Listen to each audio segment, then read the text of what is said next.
chart that's in our agenda this Yes. evening as well. That's for 5+ years of funding. Yeah. There, she have it up. Go ahead. Okay.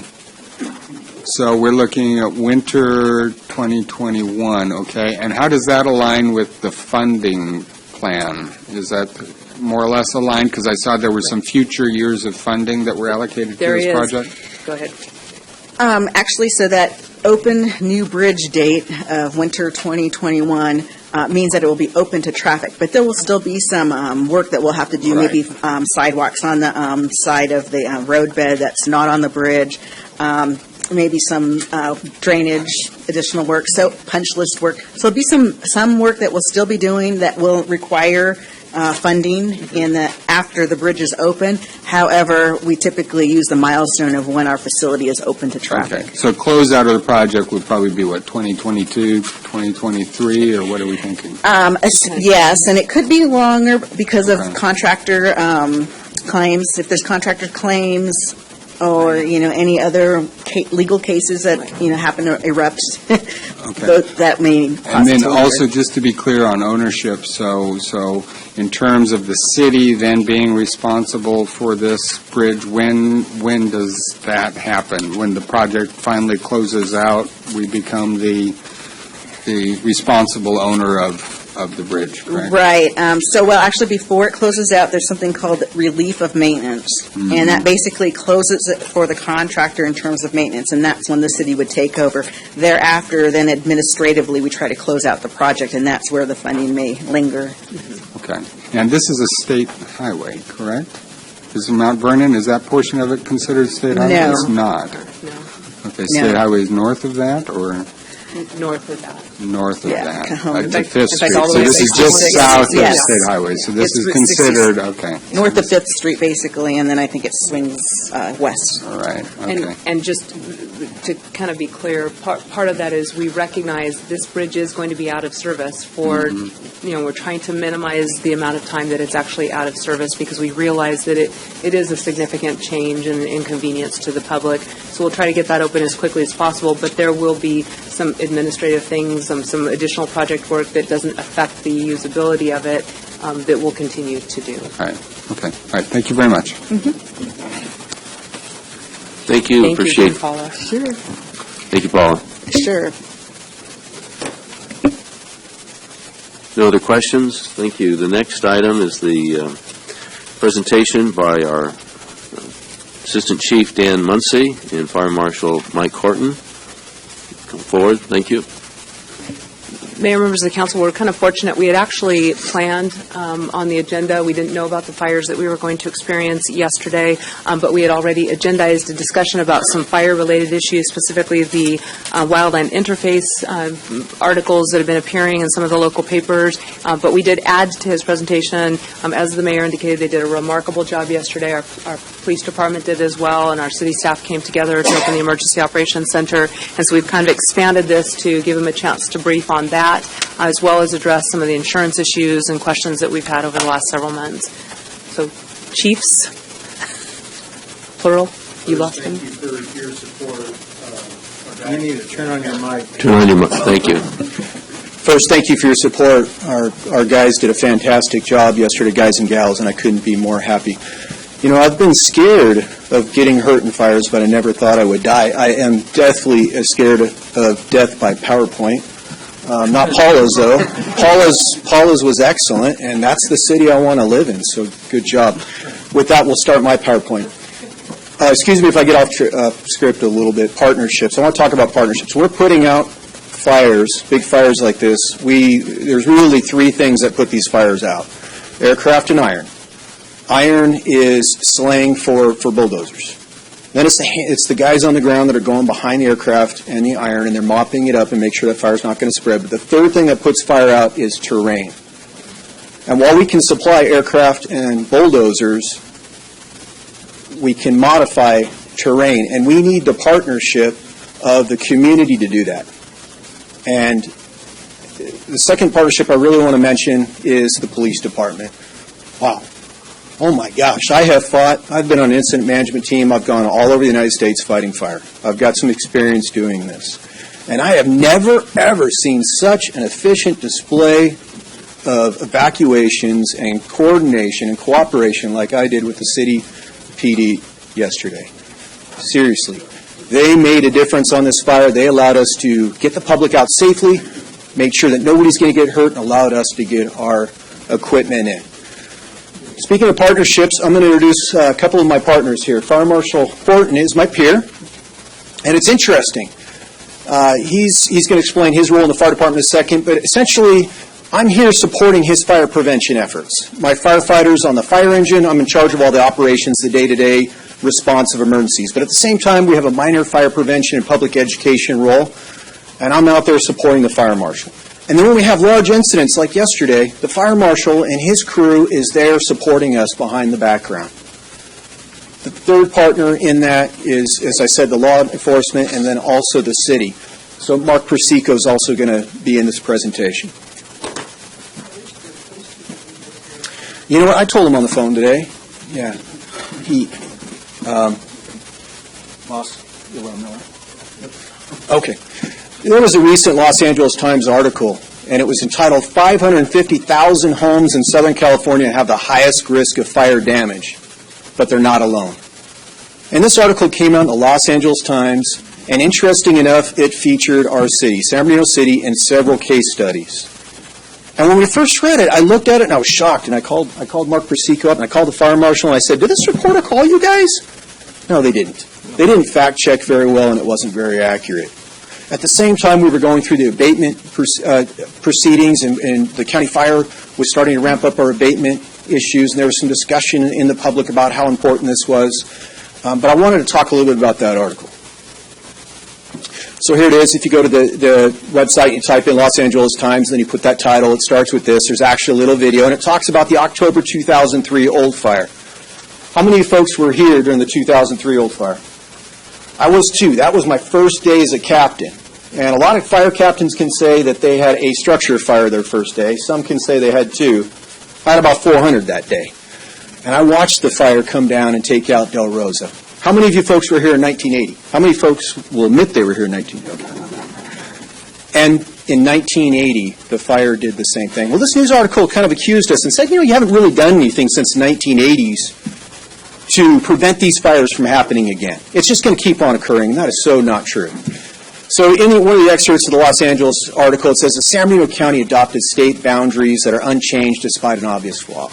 The boundary excludes a portion of the Del Rosa neighborhood, which burned in 2003, and the replacement houses, which are built to more modern fire standards, are still heavily outnumbered by the 1950s tract homes, with features such as wooden siding and open eaves. So when I started reading this article and started seeing these things, Mark Persico immediately reached out to me, started having a conversation, called the fire marshal, and I started asking Fire Marshal Horton, who's a real expert in these things, could you help me present to the council to have a better understanding of all the things we've done, because it's absolutely incredible. Besides the bulldozers and aircraft that County Fire is able to put on these fires, I'll tell you, my job is to never go on a fire again. If I can do that, I would be a very happy man. And I need this man's help to do it. So I'm going to step aside and let him finish the presentation. Thank you, Chief Muncy. For those of you who don't know me, I go by Mike, but my title is Fire Marshal Horton. My job in the county is to provide engineering, education, and enforcement of your fire codes and the development process for you, and to follow up on any fire and arson investigations after we have a failure and smoke ends up in the air. What the LA Times article fails to mention is that we've done quite a bit to alleviate the problem in the urban wildland interface.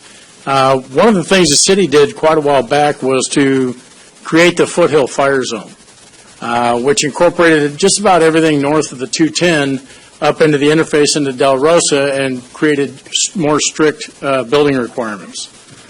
All of that area up there was a designated wildfire risk area long before the state ever created the FRAP maps that poured down to the base of the mountains there. So in trying to strike a balance, thank you, Dan. Which one is that? Right there? I'm a PowerPoint idiot, so I'll let Dan push my buttons like he always does.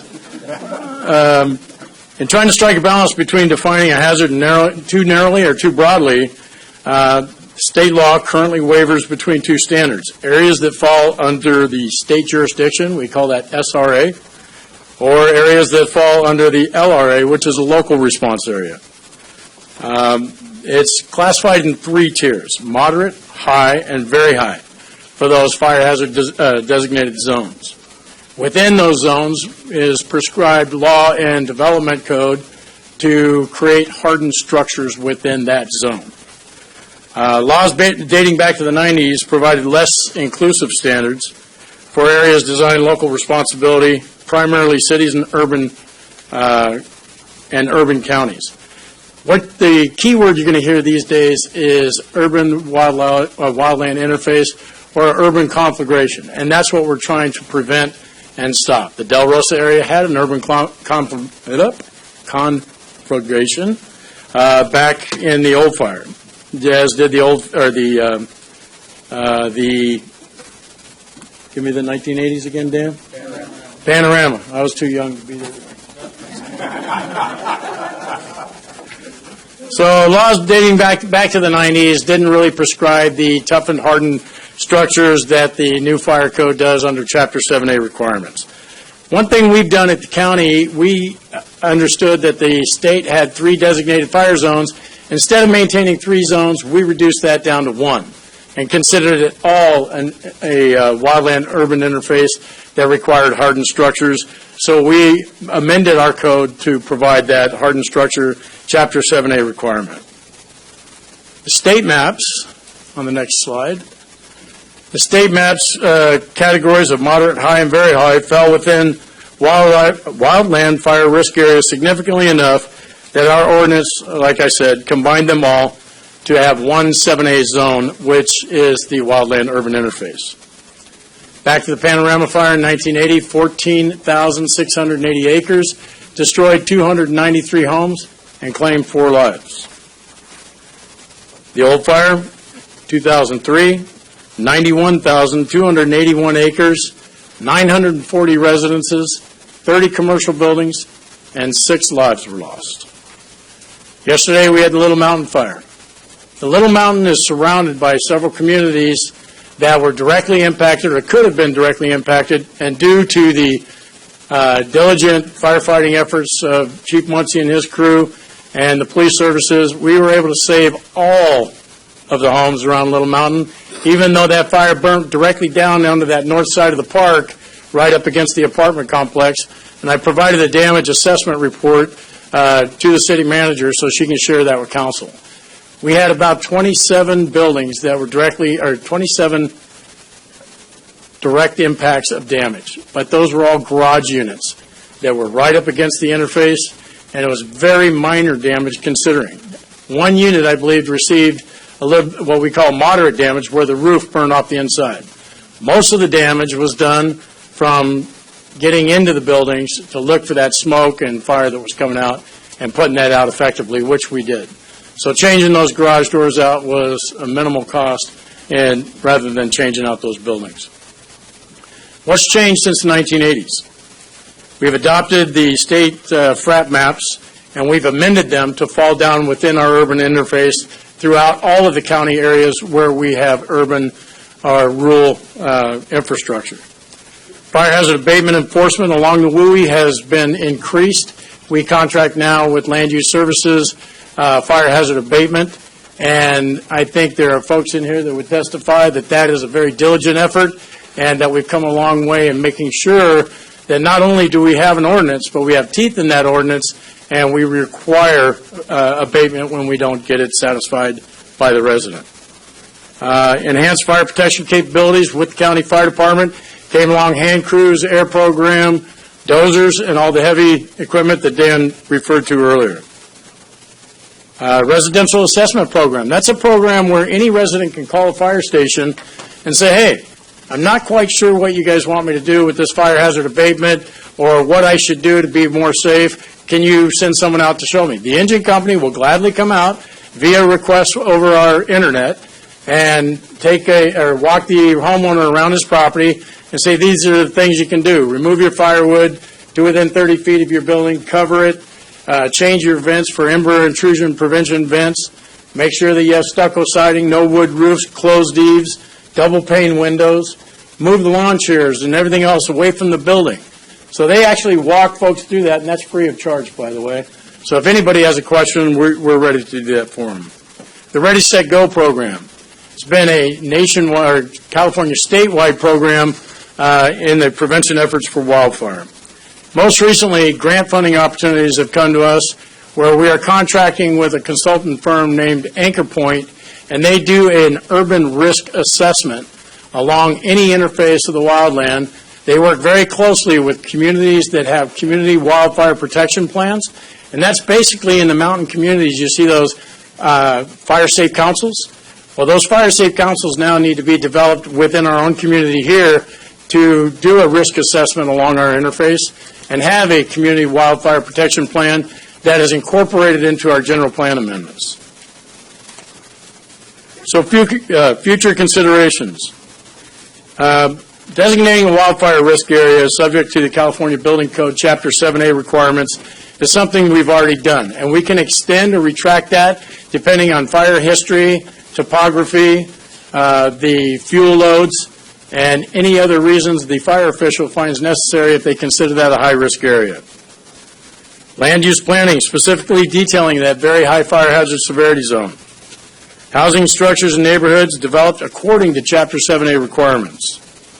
There's a lot of other programs that we currently have in process, but I would encourage the city to work with the county now, collaborate on this community wildfire protection plan so we can predict that embercast. We know the wind conditions, we know the fire conditions, we know what needs to be done. Now we need the community's involvement in helping us get there. The community's involvement in how we prepare for that wildland interface fire that's eventually going to come and burn right down to your homes is where we need your help to sit on a council and help us design ways, find grants, do fuel modification programs, do chipping programs, make sure you and your neighbors are accountable for the fire clearances around your homes, and we'll save a lot of homes, and in doing that, we'll save a lot of lives. I'm open for any questions you might have.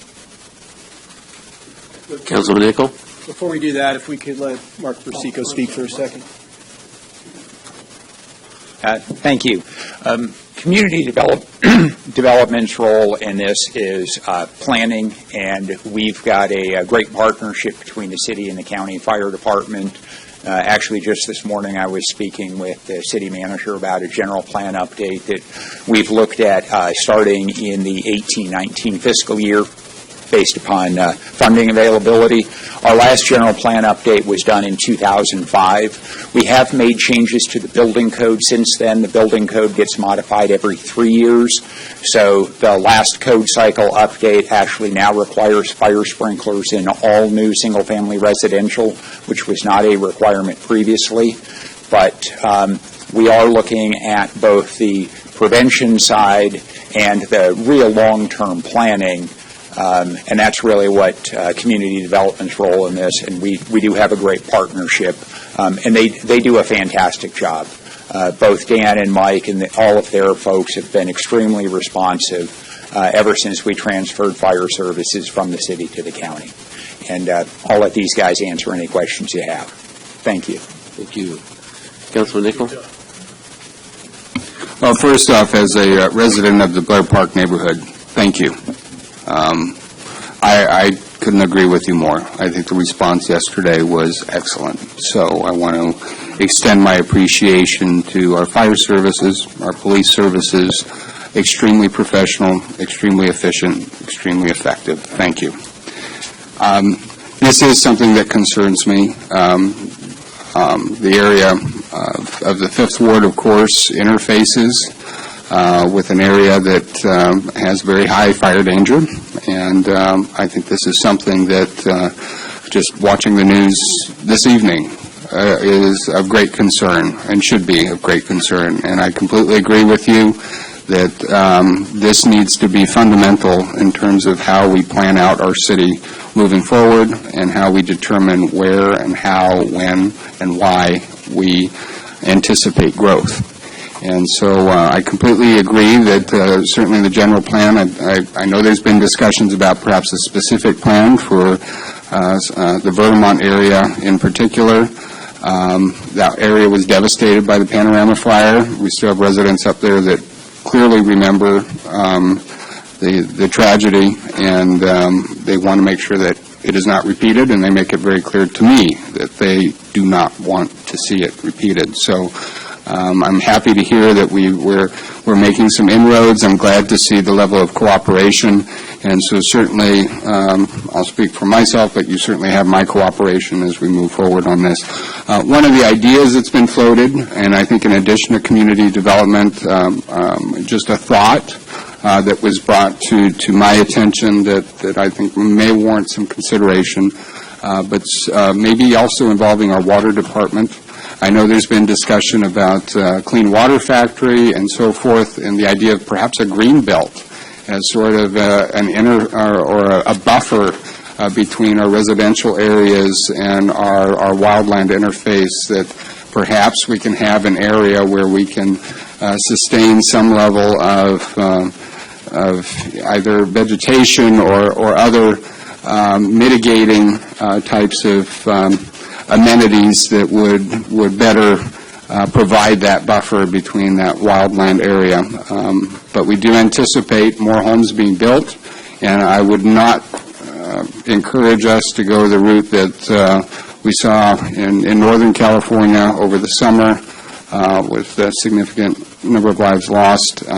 We need to be smart. I think we have a very beautiful city. We have a very beautiful setting, but there's also tremendous danger that comes with that. So I just want to voice my support for your approach, and would just encourage our staff to look at creative ways in which we can build upon the assets we have, the beauty that we have, but also ensure that we do it in a responsible way that ensures the safety of our public. Mr. Mayor, if I might respond to City that, Manager. just a couple of comments. We are very fortunate to have remarkable police and fire services, and really the whole city team came together to support that operation yesterday. We, as you are aware, the council authorized the addition of an emergency services coordinator position, manager position to our staff, and we're in the process now of recruiting for that. We've had first interviews, and I've heard that we have two exceptional candidates that the police chief and the assistant city manager will be interviewing in the coming weeks, with the goal of having that person on staff early next year to help build upon. We have done a lot of work to prepare ourselves for emergency situations, but I think having that person that's dedicated on a full-time basis to making sure our staff is prepared to respond to emergencies, and then implementing other opportunities for our community members to come together and ensure that they're trained. We have a great CERT program, but we do need to continue to build and grow that program, and then add the discussions about this additional service that's available through the fire department. We've also had some conversations with developers that are interested in developing in that Vermont area. There are plans at various stages of the development process. This morning, we talked about hosting a meeting with the development community, all those developers that have expressed an interest in that area, to talk through some of these issues and ways that we might be able to partner with them to ensure that, again, we build in those safety nets as we develop that area, and to begin to explore with them the idea of a larger specific plan for that region. And I think most of those will be supportive of that, because I agree with your comments, and I think they do too. Beautiful setting, but we have a responsibility to safeguard that. And then just finally, with the recent discussions about the water department and the very good settlement that we were able to reach with some of our water partners, we've now really worked to ensure that the water department is truly functioning as a department of the city. I recognize their autonomy, but they really are a department of the city, and they need to understand the council's expectations and philosophies with respect to development, and make sure that they're engaged in supporting all of our other goals and priorities. So the water department is, as you all are aware, regularly attending our meetings. They will also be having a seat at the table as we have these discussions with developers about things that we can implement to further protect the safety of that area, especially given the plans to build it out. Yeah, and then one other item I failed to mention. I know that Councilman Mulvihill is involved in in SCAG, Yes. and I know that we've received some funding for some trails potentially. I'd like to see how perhaps we might also utilize trails as a mechanism to mitigate in some of these wildland fire interfaces. So certainly, I think I'm open to all creative options in terms of protecting our public. Thank you. Thank you. We appreciate that presentation. And as Chief Muncy mentioned, there are 3 tools that the fire department uses: the airdrops, the bulldozers, and the terrain. And I had an opportunity yesterday to speak to a couple of those bulldozer operators, and they truly are fearless. They did an incredible job. And as you're talking about trails, they created a trail that allowed that fire to be abated as quickly as possible. And again, our police department chief is here now, and we want to once again recognize the efforts that combined you put to eradicating this problem that we had yesterday, also in protecting lives and protecting property. So once again, thank you very much. We appreciate all your efforts. We'll next turn to the chamber. Roger Henderson.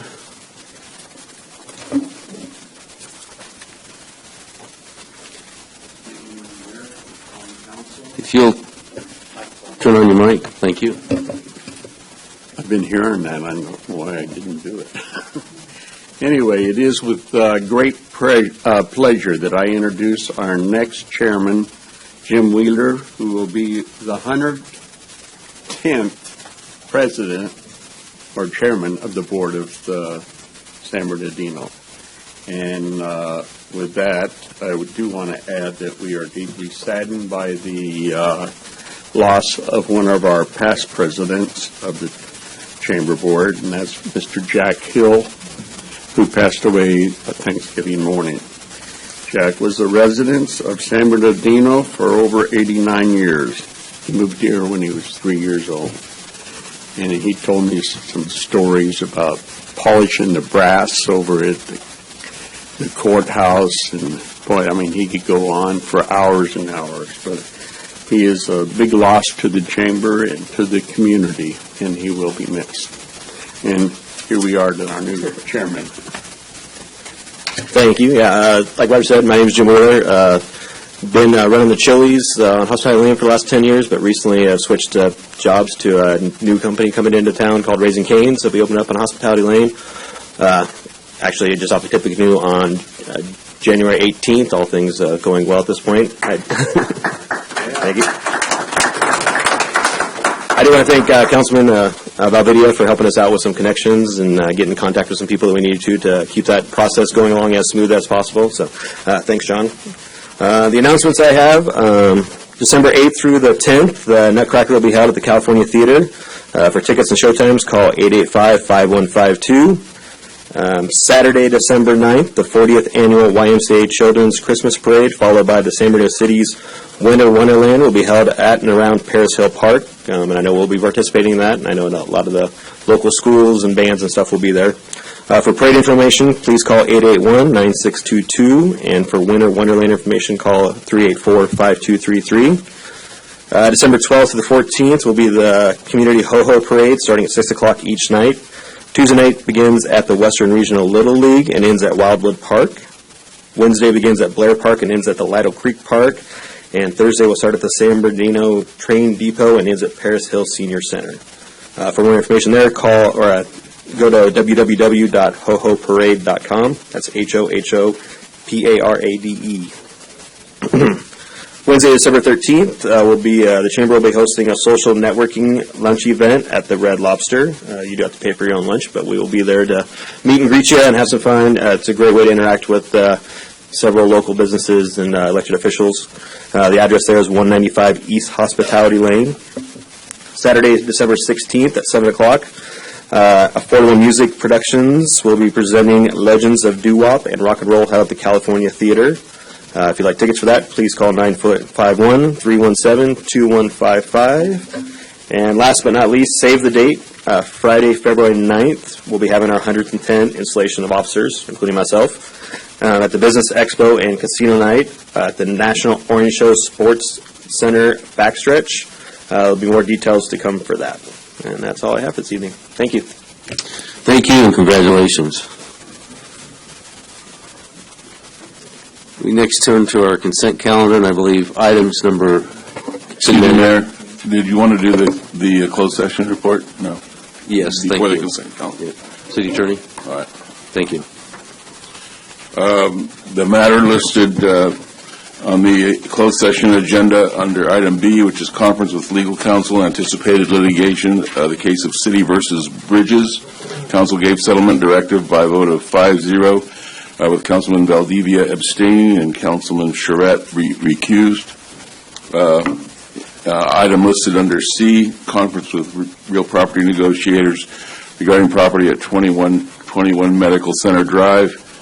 Council gave authority to negotiate by a vote of 7-0.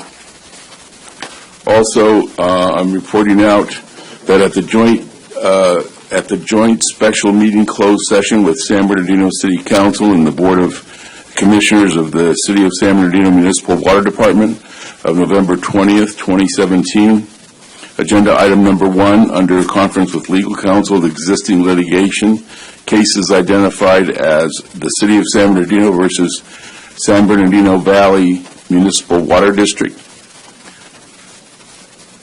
Southern California Environmental Justice Alliance versus San Bernardino Valley Municipal Water District, and the City of San Bernardino versus East Valley Water District et al. That settlement directive therein given by the City Council and by the Water Board to settle all of said litigation has since been respectively approved, and settlement agreement has been fully executed by all parties, thereby resolving and settling all litigation pending between the City of San Bernardino, East Valley Water District, and San Bernardino Valley Municipal Water District. Thank you, Mayor. Thank you, City Attorney. City Manager?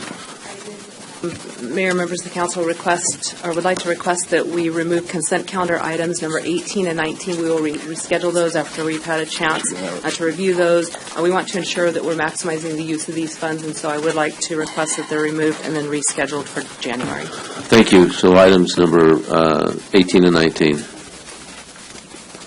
I don't believe do we need an action for that, City Attorney?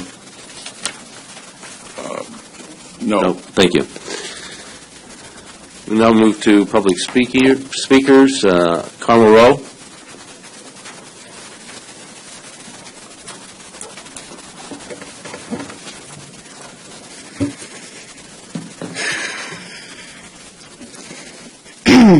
So I wanted to speak on 9, 11,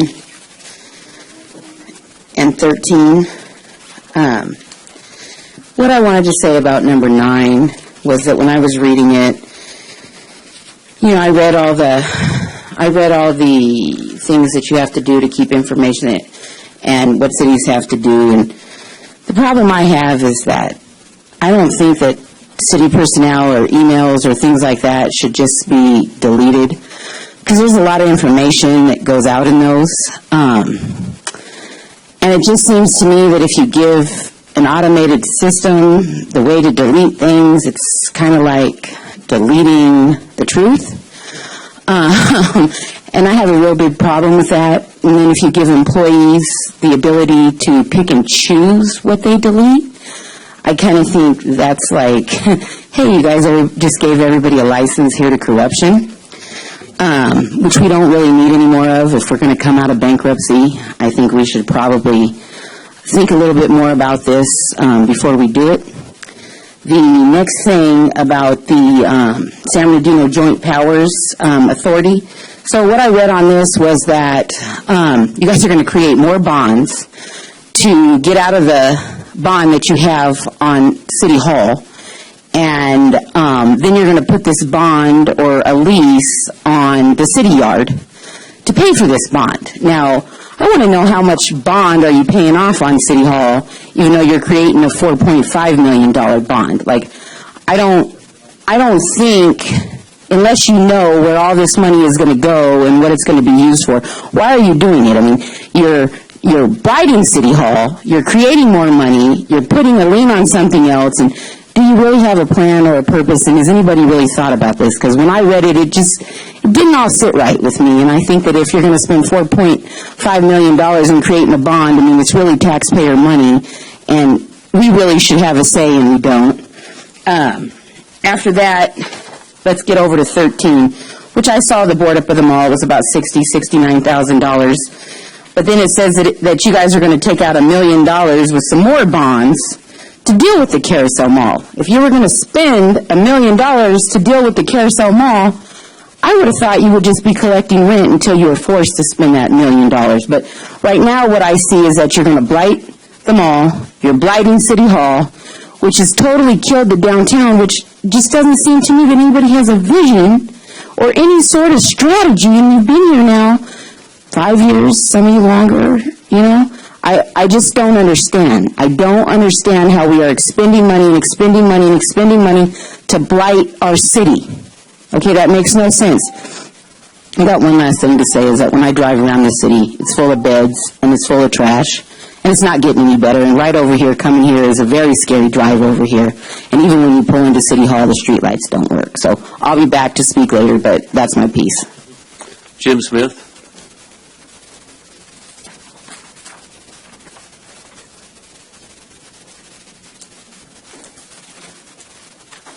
All right, thank you. We'll now move to consent calendar. We'll start with Councilmember Mulvihill. I have none, Your Honor. Thank you.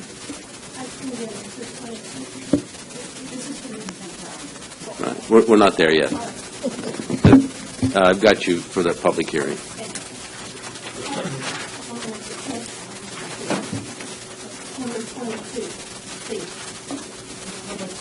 22 is the public hearing. It's not part of the consent calendar. Okay. Councilmember Richard? Yes, item number 13.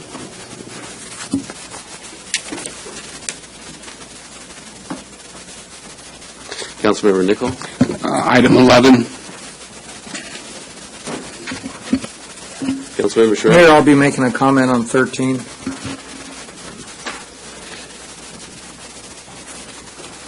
Councilmember Valdivia? 13, 14, 15, and 16.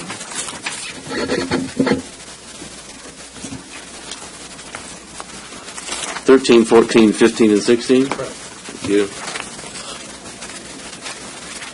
Councilmember Barrios? Item number 9.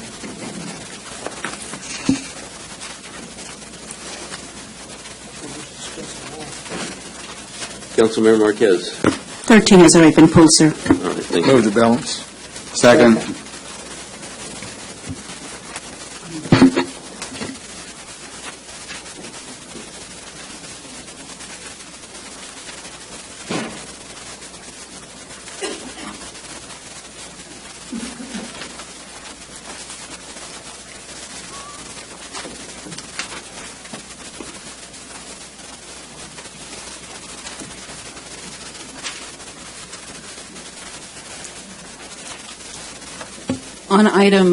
On the consent calendar, the remaining items, the motion to approve was made by Mr. Charette, the second by Mr. Valdivia, and the item passed unanimously. Thank you. Item number 9 is to adopt a resolution of the Mayor and City Council of the City of San Bernardino establishing an email retention plan and authorizing the destruction of emails and email backups that are not normally kept in the course of business. Councilmember Barrios? Thank you, Mayor. Why did this item show up? Like, what is the issue with the emails? Well, first of all, and Mitch can talk specifically about some of the plans that we have for making sure that the emails that are significant are retained is, the fact of the matter is we currently maintain every single email since email started here. And so when there are records requests, we are responsible for preparing reams of paper to respond to those, and most of those emails don't have any significance. The reality is our employees are responsible today for understanding, and the city clerk spends time with the records requirements. This council has adopted the state requirements for records retention, and so we're all guided by the state law. Some local agencies have some additional parameters that they've placed, but employees are responsible for keeping public records as it is. And so we do print those, we put those in permanent files where it is deemed to be a public record. So really we're talking about eliminating from our storage system those records that are not required to be maintained for records requests For instance, all the emails coordinating schedules, and we have thousands probably in any given week. So all those records currently are being stored, and we are responsible for maintaining those. Storage has become very difficult and very costly. And so, because we are looking at a new system to make sure that those records that we think are critical and do need to be maintained, we want to ensure that that really is available. And so Mitch has explored some options, and we've found that this system, has the capability to do that, but we also have to be a little more diligent in how we're maintaining things. Mitch? Do you want to talk about the system that you plan to use? Well, answer this question real quick. Are you going to talk about maybe storing electronically these emails so that there is record still and not just swipe out? And what is going to determine what emails we keep and what emails we get rid of? Okay. The records that are kept are what is going to be or is deemed as a public record. And anything that's a public record is required to be kept, and it has to be kept outside of the email system, because the email system is a communication system. It's not an archive system. And so all the emails are technically draft documents, and they go through it, and users need to maintain those. So the documents that we're going to be automatically purging are the things that are normally housekeeping documents, and by that, the system, as a user uses the system, they will send an email. A copy of that email is in the sent file. And then if you delete an item, a copy of that goes in the deleted file. If you get junk mail, it goes in the junk. If you don't clean those out, and those are typically things that people don't need to worry about, those are the items that we want to automatically purge. So anything that's over 60 days. Typically, if you have sent an email and resolved the issue and you haven't done anything with it in 60 days, then typically you don't want it. If somebody needs to maintain that document, then they just take a copy of it, move it from the sent file to any other folder. We are not automatically purging any other folder. All the users can use and maintain any documents they need within their space limit in any folder as they choose. The only ones that we're automatically purging are deleted items after 30 days, junk mail after 30 days, and sent items after 60. One of the issues with sent items is that if you send a PowerPoint, a copy of that PowerPoint is made. So if you have a 3 meg, 10 meg, and a lot of times PowerPoint may go back and forth 3 or 4 times. So all of a sudden you have a lot of disk space in a document that is not really the final document. And so those are the types of documents that we're goaling on cleaning up and moving the system forward. And I think it might be helpful, the city clerk is here, she is the custodian of all records of the city, and so she's regularly reviewing the records retention schedules and making sure that we're in compliance with state law, and so I don't know if the city clerk would like to add any additional comments. I think Mitch explained it as we're doing it. We do follow the state retention policy for public records, which means that there are some things are kept for 2 years, some things are kept for longer, but I believe it's based on some legal protection for the city and other public agencies. And typically the document, one of the issues that we have is that the system can't tell what's a public record and what is not a public record. So that's why we're having the system only clean up the housekeeping, and that's why that's up to the individual. Also included in the request is to, as people separate from the city, those emails, a copy of their email account is kept for 2 years, because going forward, we won't know if any of those communications rise to the level of a public record. So especially if we get requests for litigation, things going forward, we'll be able to keep those for going forward, as opposed to deleting them because somebody has left. Move we adopt a recommendation. Thank you. We have a motion. Second. And a second. No further discussion. No, he moved it. Councilman Mulvihill moved it. Councilman Schreck seconded.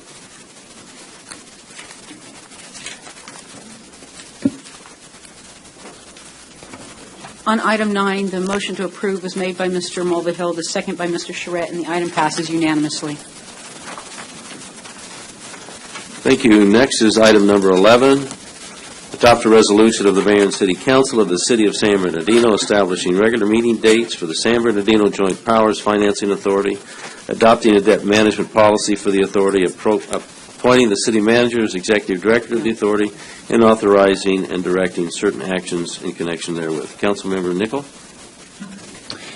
Yeah, and there were some questions posed by constituents on this one. I think I understand what we're doing here, but I wanted to give the city manager an opportunity to respond. Obviously, we had a public comment on this. My comments were somewhat similar. My understanding is we're basically swapping the underlying collateral for these bonds. Is that effectively what we're doing? And does this item do that, or are we simply establishing the authority and then a subsequent item will come back related to that particular action and issuance of perhaps new debt? The most important part of this is that it is not establishing any new debt. It is simply taking the existing debt that we have that is secured by City Hall and placing it on a facility that's more appropriate given the value of that facility. That becomes really... Sorry, I have my mic on. That becomes really relevant as the council and the mayor begin to discuss what would be the future with the City Hall structure. So, again, just because I see down at the other end of our table that they may not have heard me, this is not new debt. It really is refinancing debt, and there is some minor cost savings to it, although they are minor, and Brent can discuss exactly how minor that is. But it is a minor cost savings. I think the most critical part about it is, though, we're taking the debt that is currently secured by City Hall, and we're using a facility that has a lower value, and that then will enable us to have some very strategic discussions about what we do with City Hall into the future, and I think opens up some maybe other options that might not be available to us if we're using that as the security.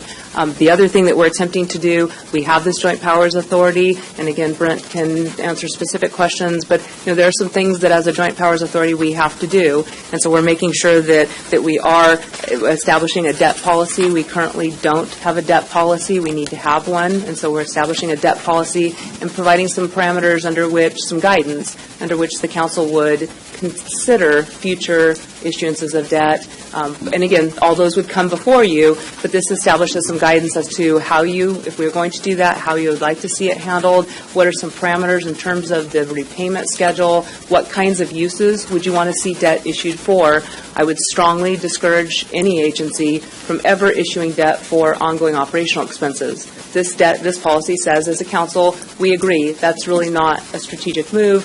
We really only plan to issue debt for those very large expenditures that benefit a broad section of our community and where we look at a repayment schedule that makes sense given the value of that asset that we would then be creating. So, again, it provides some guidelines for staff as we're considering options, but all those would have to come back before the City Council and the Mayor for final approval. Okay. I do have some other questions, but I'll give staff an opportunity to respond. Did you want to talk about it? City Manager explained spot on. The savings are, one of the reasons you would do this, even if nothing else is going on, is that you are able to save some money. Ordinarily, you have thresholds that are larger than the savings in this transaction, but in this transaction that we're talking about and not approving tonight, this is the debt policy and some other administrative matters.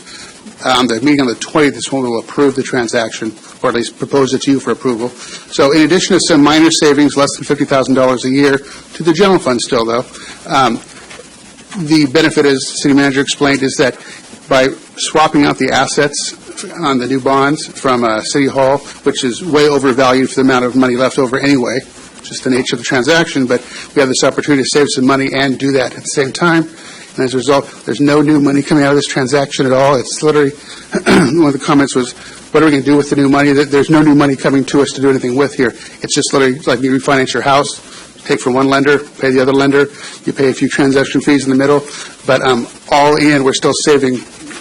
We won't know until we actually price the bonds after approved, but less than $50,000 a year, but it frees up City Hall to be able to do the strategic things. The comment was also made about downtown. That's a key issue, what we're going to do with that. But until it's free and clear, we don't have those options available. So this does that. Okay, yeah, the two other questions I had. So now if we take action on this tonight, we're giving you the authority more or less to engage in this transaction, to move forward with that. And then when do we anticipate that the City Hall site itself will become a property of the city itself, correct? It currently is, but it's being used to to guarantee the debt. So if you approve this evening, Brent will continue working with the various agencies and bring something back to you at the next meeting 12/20. for approval, and then we'll start. There's obviously an awful lot of paperwork. We've got to issue the bonds, we'll have to price the bonds, but as soon as that transaction is closed, then the debt would be transferred to the city yard. Okay, because I did read in the policy that there's a connection between the policy that we're adopting tonight and our capital improvement program. And they're kind of linked from what I can see, is that for a project to be eligible more or less for funding, it would have to be incorporated into the capital improvement program, correct? That's correct. And really the thinking behind that is that, and it kind of goes back to my initial example, we would never recommend that the council issue debt for something that's an ongoing or a routine thing. So by linking it to the capital improvement budget, this mayor and council have indicated this is an important priority that meets the needs of a broad section of our community. It's an asset that was going to withstand a long test of time, and so it's a significant improvement to San Bernardino. And given that, we think it's an important enough priority that we're issuing debt to be able to deliver that project to the residents. So again, that's why it's tied to the capital improvement program, because you're demonstrating a commitment there that this is truly an asset that you think you need to be able to provide effective services. Okay, and now just to be clear, the financing authority is the issuing entity, so the bonds are issued by this entity and the responsibility of this entity?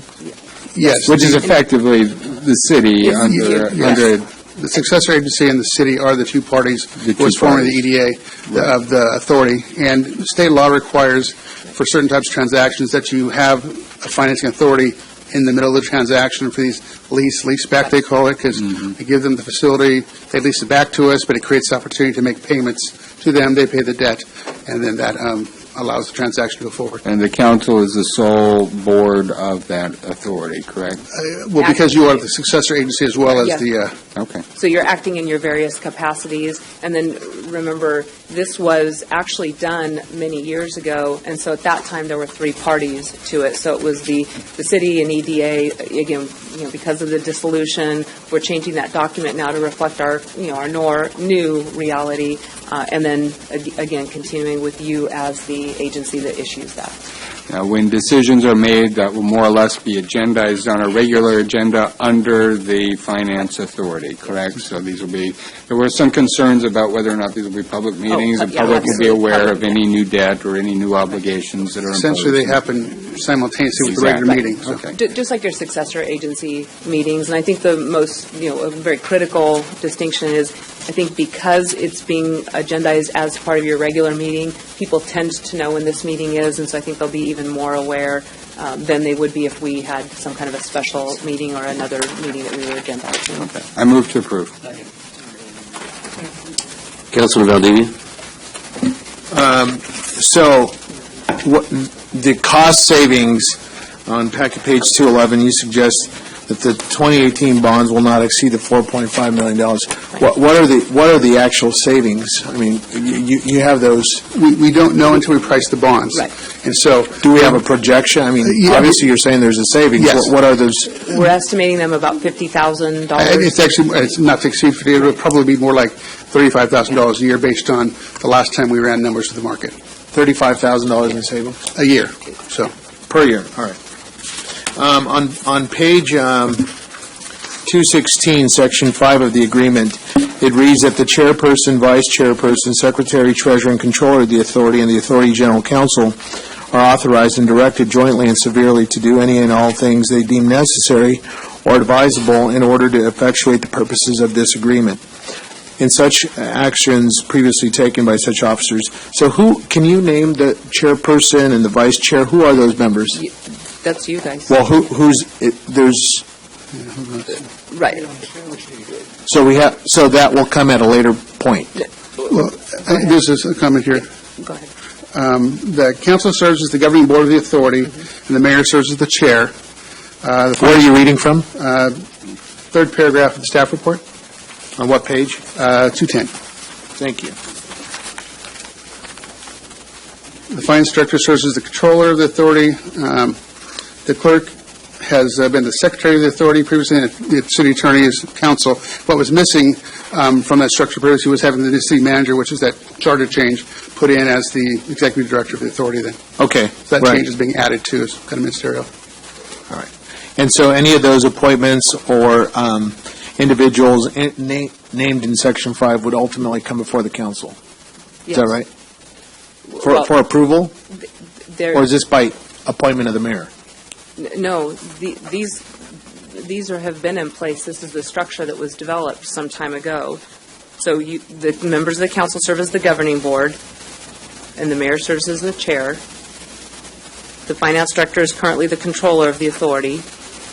And so really the only addition... And the secretary is Gigi. And that's what's previously been designated. So the treasurer and controller, who are they?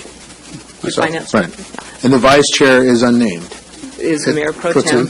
Okay.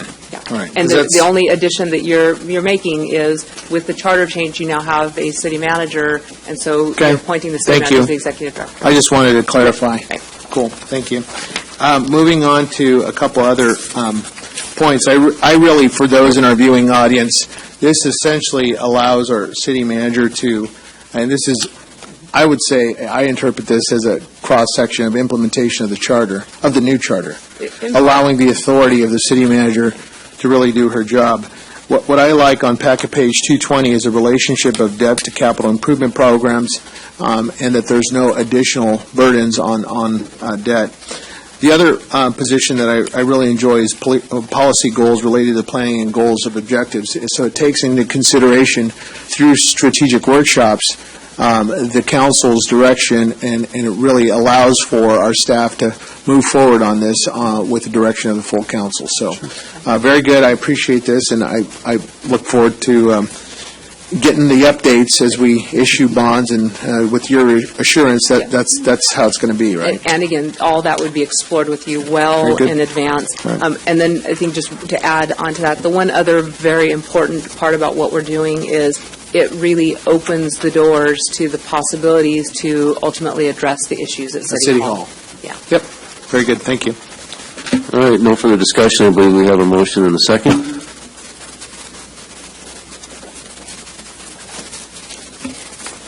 On item 11, the motion to approve was made by Mr. Nichol, the second by Mr. Mulvihill, and the item passes 7-0. Thank you. Next is item number 13, just to adopt a resolution of the mayor and city council of San Bernardino authorizing the city manager to execute a contract between the city of San Bernardino and Epsilon Engineering to board up the carousel of all entrances, amending the fiscal year 2017-18 adopted budget to appropriate $1 million of tax allocation bond series 2010A for the Carousel Mall closure and redevelopment, establish an account for tracking bond expenditures, and authorizing the Director of Finance to issue a purchase order to Epsilon Engineering to board up the Carousel Mall entrances and windows. Councilmember Richard? If, just before Rebecca makes her comments, and Rebecca has done a remarkable job dealing with this.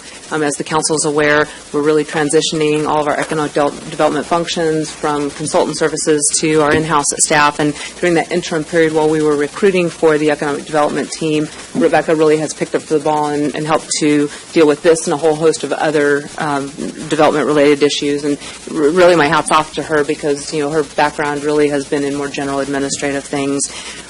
Some time ago, the council authorized us to begin the relocation process. You engaged a relocation consultant. They, at the council's direction, based on the plan that the council approved that evening to relocate those individuals.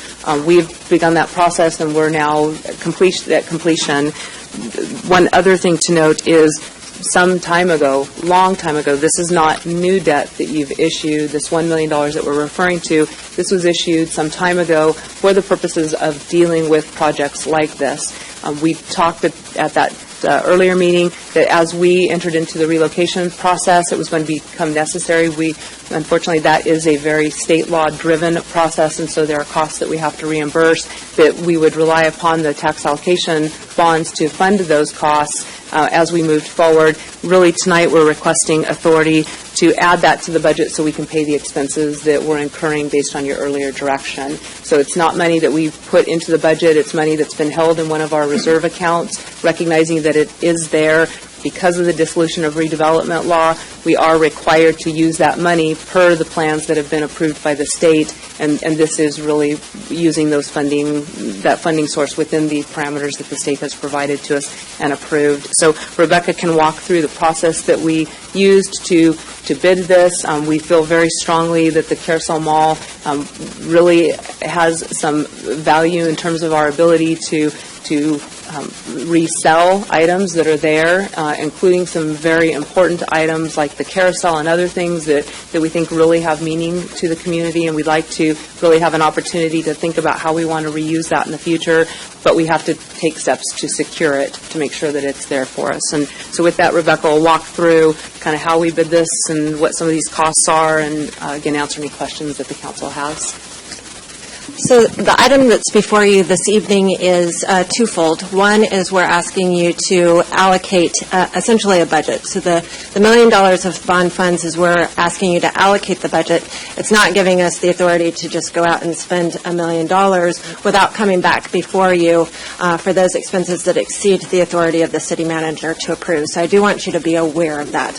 We're just essentially asking you to establish that budget as we have expenditures come out. This is one of multiple costs that will be coming before you. So we have the board up, which is before you this evening, so that we can secure the property. Certainly, we're going to have regular security patrols and those kinds of things.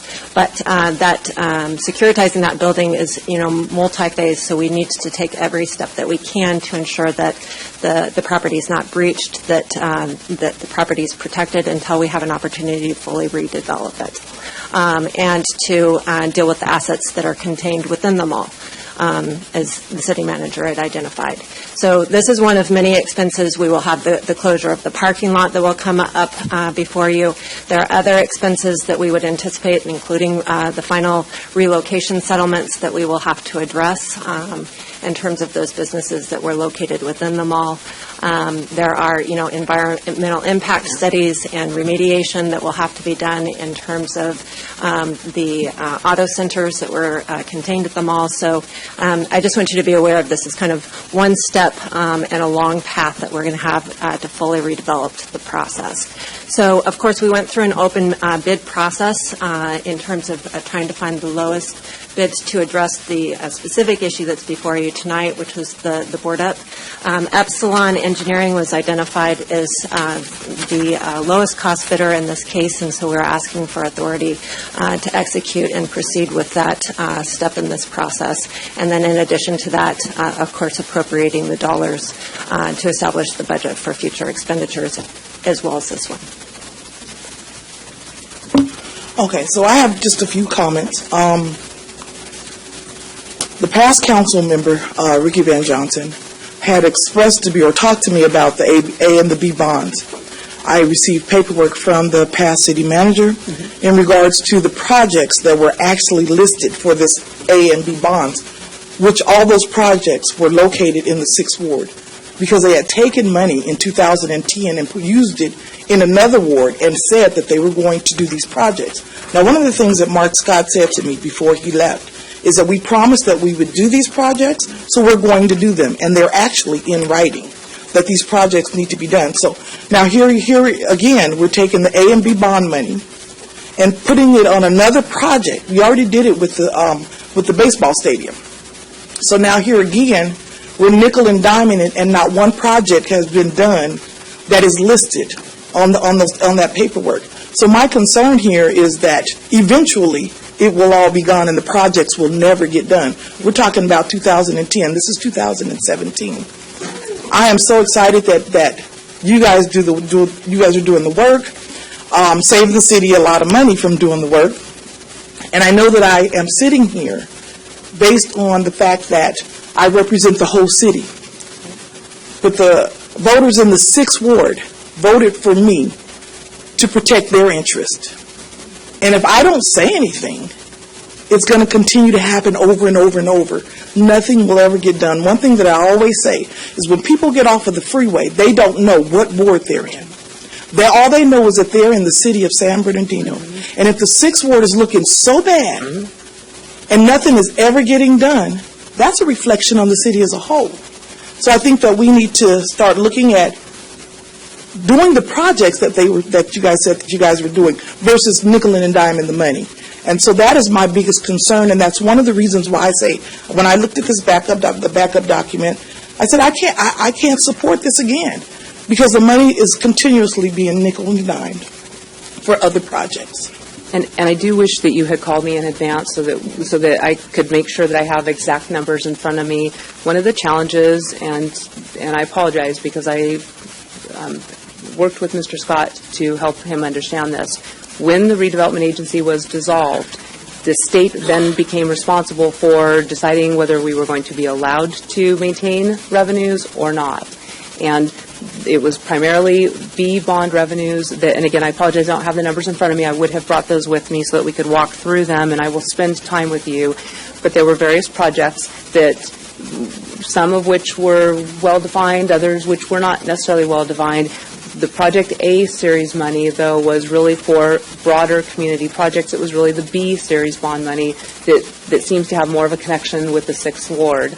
We only received a certain percentage, a very small, and I don't have that number in front of me, but I will make sure that you get it, percentage of that money that was released to us by the state for the B series. And we're spending these funds because we told the state that we were going to be using this money for some of this downtown, specifically the Carousel Mall. So, again, I agree with you that if we've made a commitment to the community, we need to honor that. But this is a different series. It is all redevelopment bond money, and more of this bond issuance was released to us because we had projects on the table. So I'll work with you to identify what those projects are. I know we have State Street in the future project. That was one of those that was listed. I think there were a couple of other ones that I know are in future capital years projects. And as we finish the wind down of the agency, we are hopeful that they will release that entire issuance to us. But most agencies are not receiving their entire bond issuance. So, again, I'll look at exactly what those numbers are and then send something back out to the council so that you truly understand what we have available to us to spend and what we don't have available, and of what they've allocated to us, what the commitment has, at least from the state's perspective, on what we can use that for. Because remember, unfortunately, when the state dissolved the redevelopment agencies, we have to now report to them what our commitments are, and anything we had under contract or we had a redevelopment plan for, we were able to secure that money to be used in the future. Some of those other things, and again, we can't draw down all that money, but again, we'll work with you to understand what that is. We've tried to find other ways, though, in the capital improvement project to honor the commitments that were made many years ago during that series. But when you find other ways to put money in the capital improvement project, that should be an addition to. So it's not looked at as an addition to. This looks like, okay, so we have these few projects in the CIP plan, but what happened to all the work that was promised that was taken from 2010? And I understand what you're saying, but at the same time, I know that the paperwork, and I don't have it with me either, but it was from the A and the B bonds, from both of them. But we consistently take from it to do other things instead of even trying to do what's on that on the bond. We will make sure you see exactly what the State Department of Finance has said we can do with that money, because I think that will help. And I don't disagree with you, but remember, there were a lot of assets of the agency that the state, through that dissolution process, took from the agency. Councilman Valdivia. Thank you, Mayor. I appreciate the explanation. I certainly understand the public health and safety risk that the Carousel Mall poses with transients and other people who shouldn't be in there. I'd like to go ahead and move 13 with one caveat here. The amount of $1 million, I think we owe it to our council member in the 6th Ward that we. So I'd like to amend the floor motion. So 1, 2, and 3, with the exception of lowering that amount to $100,000. That will get the board ups taken care of immediately today. We also have to pay for relocation, so I would request at least $250,000 Okay. because you previously authorized, and that's a number off the top of my head, but, again, we'll come back with the budget amendment. All right, very good. So let's amend the $1 million amount, because I think that's overly aggressive. I understand what you guys need, the authority to get moving, but the check and balance is certainly stops here with us. So I'd like to move the $250,000 to amend that. That'll get you started and get And going. again, I probably will be back in 2 That's weeks fine. when I have, in 2 weeks, when I have, because you've already authorized us to enter into agreements for relocation, and Sure. we've done that. So I don't have that relocation number in front of me. We came up with the $1 million number because we took into consideration the board-up that we needed, the relocations that we've already addressed per the council's direction at an earlier meeting, and we also have some general cost estimates on what it's going to take for the securing of the parking lot and a few other things. As Rebecca indicated, we do have asbestos and other issues related to the former auto-type uses that were there, and before this is really a marketable site, we will have to address that and at least understand what the implications are so that we can tell future buyers that, and we do have that obligation as a property owner. So, again, I may be back to you if it's the $250,000 number with truly what we've already expended in relocation per the earlier direction. All right, very good. So with that notation, I'd like to amend the floor motion to $250,000, that if you would report back to the council on some of your other purchases, and certainly satisfying the request on Councilmember Richard, I appreciate it. That'd be my motion. Councilmember Marquez? Thank you, Mayor. Andrea, I was looking at the amount from I call them the tabs for short. What is the total amount that we currently have in this account? And I apologize, because none of these questions were asked earlier, so I don't have those amounts in front of me. Just We a will bring ballpark figure. I don't want to give you a number because I That's wrong. don't want to be Okay. wrong, but also remember, you may remember the amount that we issued the tabs for, but unfortunately, the state did not release all that money. Right. I want to say with some of the bonds, we only received about 30, or we were allowed to maintain about 33%. But again, I want to confirm that for you. So whatever the total bond amount was, ultimately, we were only able to retain, again, some percentage of that, and I will have that for you. Okay, but just, you're giving us heads up that this may not be enough, that you may come back Right. on the 20th. Right. Yes, because remember, when you do relocation, we have to provide the assistance to the Right. person. I mean, if there were, assets that they, like business cards Sure. and things that they had to replace, we have to pay for that. And there were So- 19 tenants, correct? Yeah. Something like that. I do have one last question. Who's going to oversee this entire process? It's a very major project. Is It's it a very Parks and major Rec or project. Public Works? Absolutely not Parks and Rec, nor Public Works. Okay. Our economic development staff. Okay. Yeah. Thank you. Because remember, ultimately, what we're attempting to do is to ready this site for sale. Right. And, because ultimately, it is far better if we get this into the hands of the development community that can actually effectuate some redevelopment there.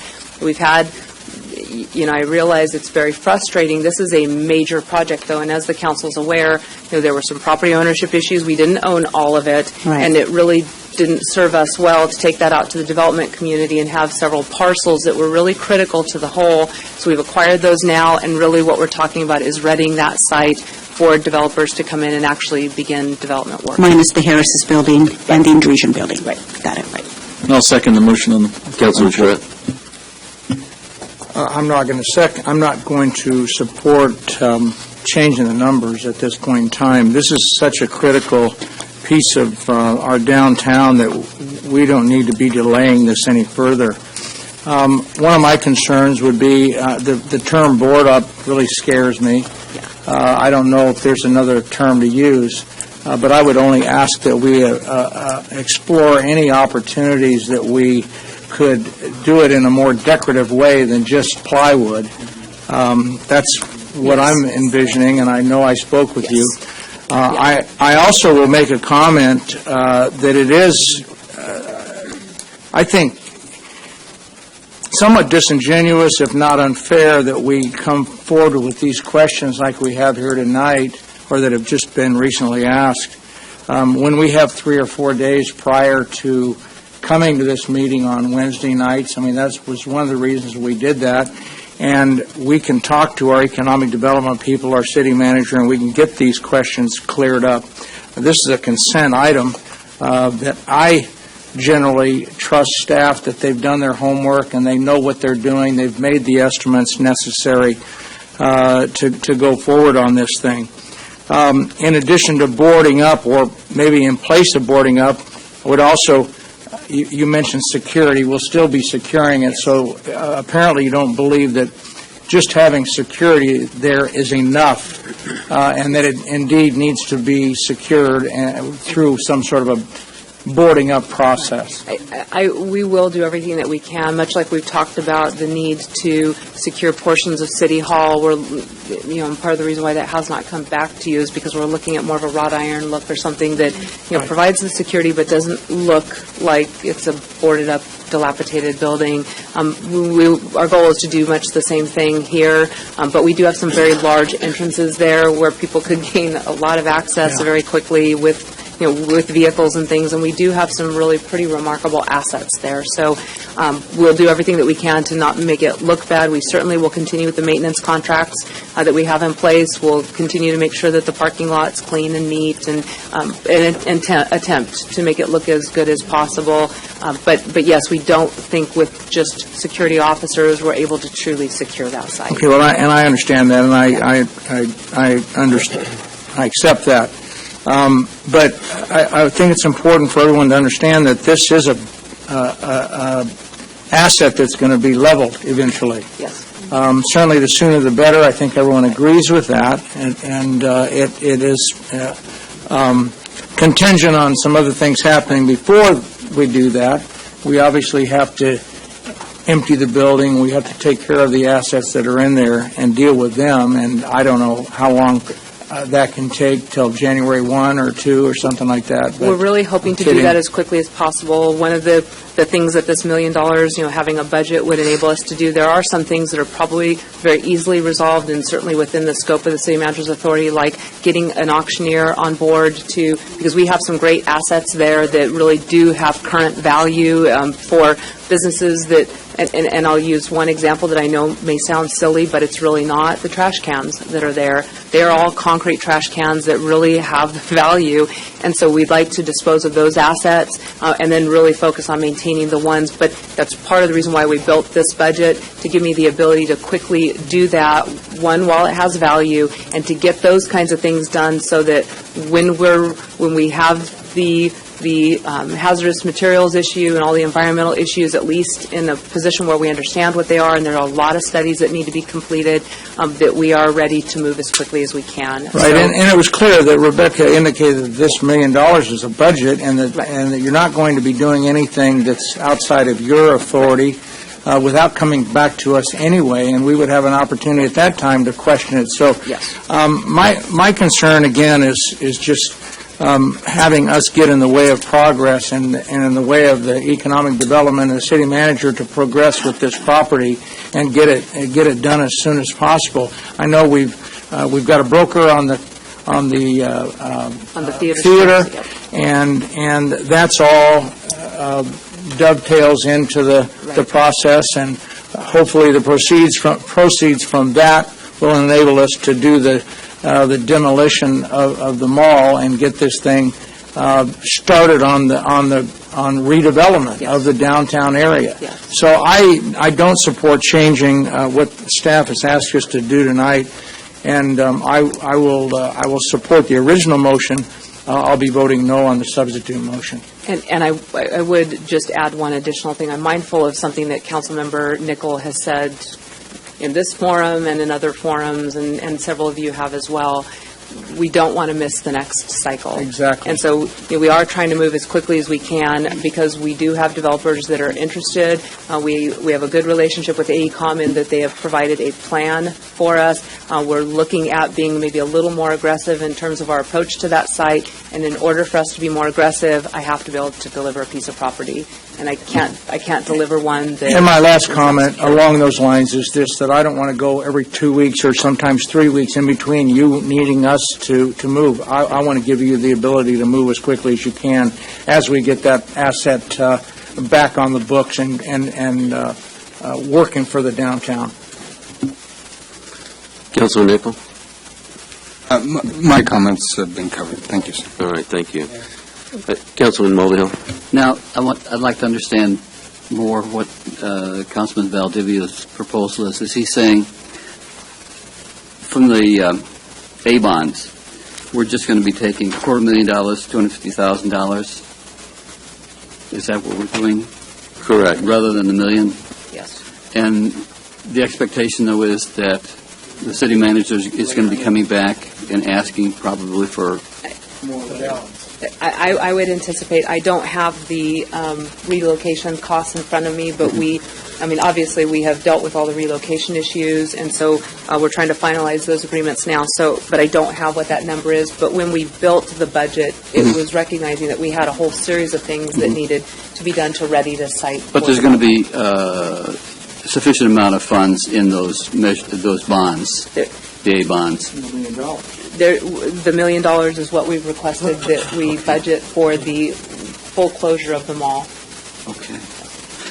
Now, is there anything more in those bonds besides the $1 million? There is, and I would suggest that regardless of what action the council takes, what number you place there this evening, we will come back and walk through those bonds, what the Department of Finance has authorized us to use that money for, when we can expect, because there are also some time periods in those bonds. So they've restricted access to a lot of that money now. I think, and again, I don't remember the percentage, but there was a small percentage given to us now, but there are some milestones where we might be able to get some additional bond proceeds released so that we could use those. And so I'll walk through all that, and I will have that next week, or next meeting, just so that regardless, again, of what happens on this item tonight, so you can once and for all see that. Okay. Thank you. Councilman Nickel. Yeah, and I think that gets to the earlier action we just took on our debt policy. I think, and I agree with Councilmember Richard. I think there's been a lot of promises made, and obviously circumstances are what they are. But I think the public, the voters, the taxpayers deserve to understand what is happening. They deserve to see the numbers, and we have a responsibility to understand what those numbers are. So when we do go back to our voters, we can say, this is why. I would like to see those numbers. I agree with Councilwoman Richard. I will support the motion. But I think this is, in general, again, time is of the essence. I think one of the biggest fears I have is once you board up an asset, it begins to deteriorate in a number of ways. And so now that we're taking this action, we are committed to this. So let's not forget that this has to move forward. And remember, part of really what I'm suggesting, much like the discussion a few moments ago about relieving the City Hall and taking that debt and transferring it from City Hall to the other site, part of really what I'm asking you tonight is to give us the latitude to be much more aggressive. And so in the next few weeks, you're going to see us come back with some recommendations that are maybe different than some of the recommendations you've seen in the past, but it's really in keeping with this idea. We recognize we need to be more aggressive. I'm just trying to remove those impediments, and some of this is dealing with those impediments so that we can. Thank you. I do think it's important, as Councilman Charette was pointing out, to make the best use of staff time, and so the recommendation that was brought forward as $1 million, I believe, is probably the recommendation that would allow us to take the most advantage of staff time instead of having to come back and redo some of the work that you've already done. But we do have a motion on the floor and a second. Any other discussion? Please ask for a vote.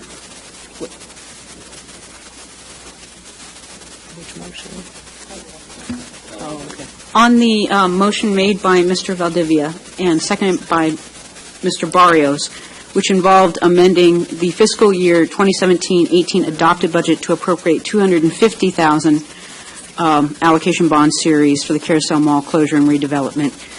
The vote was 6-1 with Mr. Charette opposed. Thank you.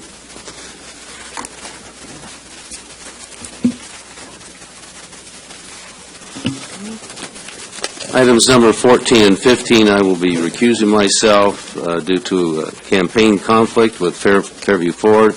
At this time, I'll turn the time over to Councilmember, Mayor Pro Tem Charette. Thank you, Mayor. Item 14 was pulled by John. It is to, Councilmember Valdivia. Oh, it's all right. Authorize the execution of a purchase order to Fairview Ford for the purchase of hybrid vehicles and amend the FY 2017-18 adopted budget by $7,000. Councilmember Valdivia. Thank you, Mayor Pro Tem Charette. I appreciate that. My only question, if motor pool or the appropriate staff member, or maybe Andrea, you can help me. This it's stamped almost a year and a half ago, 7/11/16. Can you explain why it was submitted and why it took so long to come to council? Well, I think it was because there was some discussion about whether or not, obviously we're trying to be very frugal with respect to the use of funds. There was a concern that we didn't have the funding, but when we reviewed it, we realized there is AQMD funding that's available. This is a natural fit for that, and so again, we found a way to make it work. Is AB 2766 a grant, or is it a state standard that we are obligated to meet? It's funding that's available to cities for certain types of uses, and it can be fairly restrictive. So you've got to use that money correctly, or you have to repay that money. During the bankruptcy, I think everyone was a little concerned about making sure that we could meet those requirements. So again, this is well within that. These types of vehicles absolutely do meet those requirements. And when we realized that part of the reason we were struggling to purchase vehicles was because we hadn't identified a funding source, those of us who have more experience with AB 2766 realize this is an absolute use of these monies. We shouldn't have any issues. So is this a grant that was, the $800,000 was? It's funding that the city receives, and we just allowed it really to kind of stockpile. We hadn't used it. We receive an annual allocation. Okay. And why Fairview Ford? If you want to talk about the process that you went through to. We simply piggybacked on the county's bid. It was a competitive bid that went out, and we piggybacked on that. We negotiated with Fairview Ford and got a little better price than the county. So that's why we're asking for the additional $7,000. So the average vehicle cost is about $24,000. $24,000. My other concern is, your staff narrative reports that we have a significant amount in our motor pool that's just outdated. My concern is the appearance of those city yards, which my understanding, Burtec has full rights to, if I'm reading the Burtec agreement correctly, that they have a portion of that corporate yards. My other concern is, can we sell any of those assets, any of the used vehicles that are just stuck there? It really gives the yards a bad image. So what are we doing about recycling or selling those assets off? Well, as we bring these new vehicles on, we'll send the other vehicles out to auction. Well, what are we doing about the parked, dirty, dusty vehicles that are there along Arrowhead? We are going to get rid of them, and again, I think in part they were being maintained because, sadly, in some cases we were using them for parts.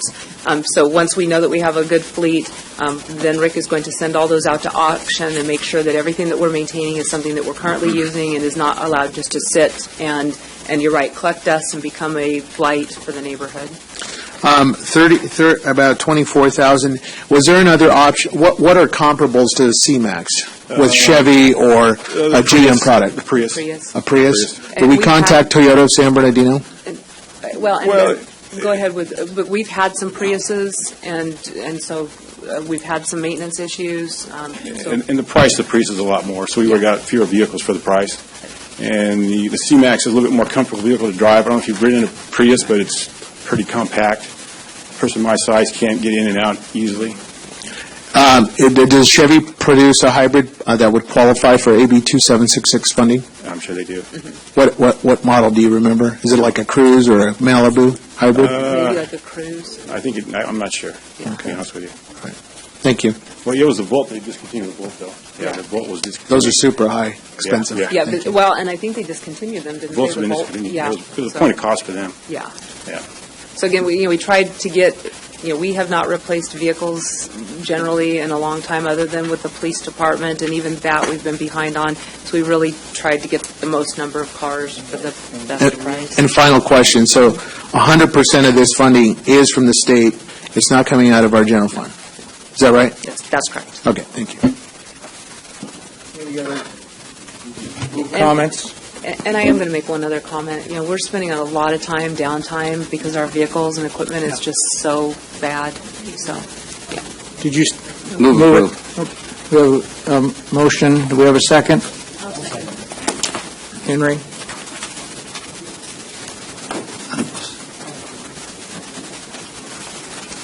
Whichever.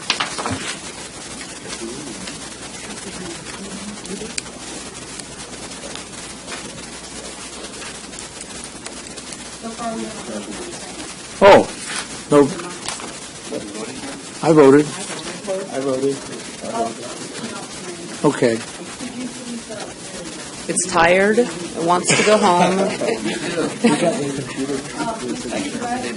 I have a headache. Yes. Oh, I did. Oh, again? Here you go.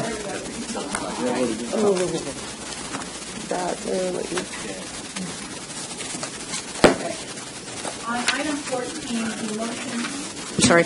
On item 14, the motion to approve was made by Mr. Mulvihill, the second by Ms. Marquez, and the item passes 6-1 with Mr. Valdivia voting no. Thank you. Item 15 was also pulled by Councilmember Valdivia. It's the issuance of a purchase order to Fairview Ford, Innovative Emergency Equipment, and Duratech USA Incorporated for the purchase of replacement police vehicles. Mr. Valdivia. Thank you. I'll move for approval on this particular item. I'm very glad to see that on packet page 299 on the staff report, there's 2 animal trucks that will be, animal control trucks that will be purchased. So I appreciate staff for the care and use of modern equipment. I've visited the corporate yards and I've seen some of the stress that these animal control vehicles certainly need a replacement and appreciate that. So I'll move for approval. We have a motion and a second. Any other comments? Votes, please.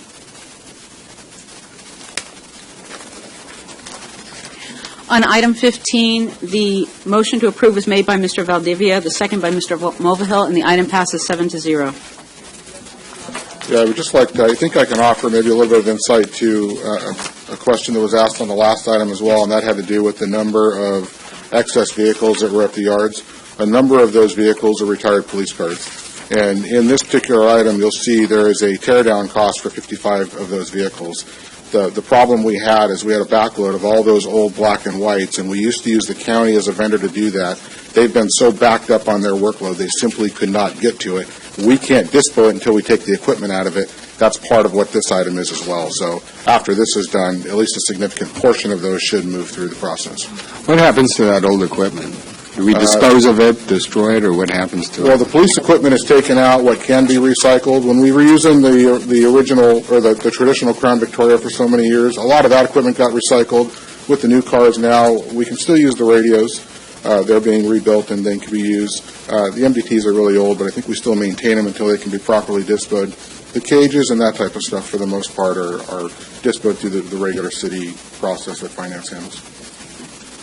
Thank you, Chief. Where did the mayor go? He can come back now. And we can move on. I don't know. He's got the list of what were pulled. Were any other items pulled? 16 was pulled. Who pulled it? Me. Oh, I'm sorry. Okay. Wow. Thank you, Mayor Pro Tem. Next was item number 16, pulled by Councilmember Valdivia. Item number 16 is a recommendation to adopt a resolution of the Mayor and City Council of the City of San Bernardino acting in the capacity as a successor housing agency to the redevelopment agency of the City of San Bernardino, approving a professional services agreement with Brown and Caldwell and approving certain related actions. Councilmember Valdivia. Thank you, Mayor. The questions I have, Ms. Miller, can any of this work be subcontracted out by Brown and Caldwell? The agreement, I think, allows for them to do that. I tried to find the agreement. I read in the backup that it could, but I couldn't find it In the agreement? in the agreement. Well, it suggests that it's somewhere in Exhibit B, and I looked high and low for it, and I couldn't find it. And so I do remember seeing that. I will find it for you while you, if you want to. some other points that I'd like to highlight is the cost estimate, and reading from packet page 357. Field time for all activities is based on a minimum of 8 hours on site, and it goes on to limited one field day, et cetera. $79,000. Who's paying for this? Do you want to answer?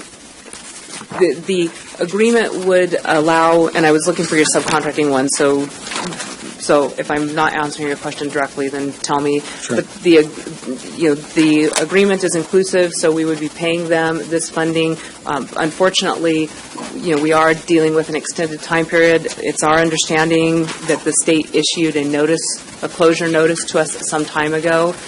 So again, we've asked them for a cost estimate that includes all of the services that are needed to get us to that closure, to meet the closure requirements that were issued to us by the state. So yes, Yes. the Brown and Caldwell contract can subcontract the work Yeah, out. and I know I found it in here, and I was looking just so I could point you to the exact page. And to your reference point, in June of 2013, somebody dropped the ball here. It's unfortunate that we're now 4 years dealing with this. Right, 'cause and remember, we can't sell this site until it's Until we got a do our closure part. report. Yeah. I got it. Yeah. It's concerning to me that there's, my comments were, really? Yeah. That this issue had been for 4 years. No, I agree, and I agree with you. But I think we're establishing systems that ensure that these kinds of things don't happen. On packet page 344, and I was looking because it's right around in that area, but there are several references. For instance, in C, consultant, subcontractors and subconsultants shall comply, and then later in section 4, it refers to how they're being compensated for the work of their subconsultants. Also at packet page 343 at the bottom, 3B. Perfect. Section 3B. Oh, yeah, and it's subcontractors. That's where I read it, but it's not captured. So Exhibit B, so we would go on this, is that right, Gary? We'd go with this agreement, and then we refer to the Exhibit B? Yes, it's all part of that same agreement. Okay, all right. Exhibit B was included within that as an attachment to the agreement. Okay, all right, very good. I move for approval. Councilmember Marquez. First and foremost, thank you. Thank you. First and foremost, thank you for cleaning that corner. I've gotten so many compliments from just everyday people, and this is just the beginning of a lot of good things going on. Just a brief question.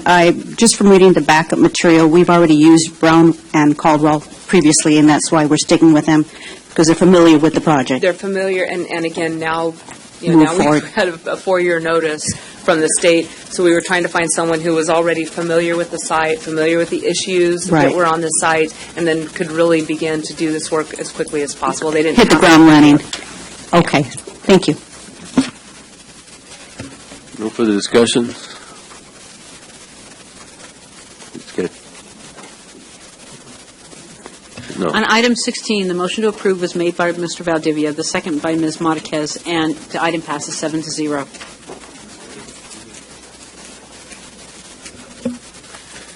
Thank you. Next is item number 20. This is an oral report to be given by Councilmember Mulvihill related to his participation on the SCAG Regional Council meetings. I have to compliment him. He just handed me his oral report.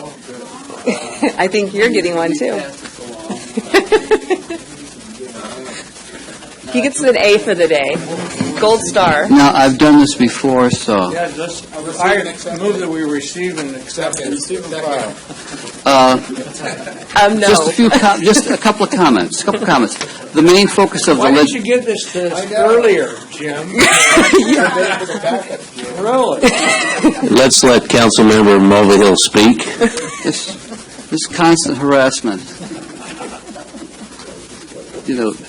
from the rest of the council. But anyway, the legislative committee met on November 21st, and there were a number of issues, but the main focus was on the tax reform plan in front of Congress. The House had just passed its version of it, and there's bullet points that most of you are very much familiar with all the bullet points about the family credits, pass-throughs, and so forth. But on page 8, noted, there's areas of particular interest for the SCAG region, and one of them is, that I really want to point out to you, is at the bottom of the page. It's the low-income housing tax credit. Both tax reforms maintain the low-income housing tax credit. However, they remove the, if you look on page 9 at the bottom, it removes the private activity bonds and advanced refinancing. Now, the private activity bonds are used when you've got a third party actually using the funds. What that means is that, for example, the airport and for ports like Long Beach use the private activity bonds. Also, the low-income housing tax credit is based on the private activity bonds and advanced refunding. I put in a little flyer also as the last page now from Affordable Housing Finance. It gives a little bit about the private activity bonds, but if you flip over to the back page, in California, low-income housing tax credit, tax-exempt bond financing has awarded 182 developments with 19,418 affordable units last year. In other words, those are going to be threatened if the private activity bonds are eliminated. And if you look, I've underlined, when the bill writers said, let's get rid of the private activity bonds and keep the low-income housing tax credit, they didn't understand that shutting down about 40% of the affordable housing production. And obviously, we're very much concerned about that.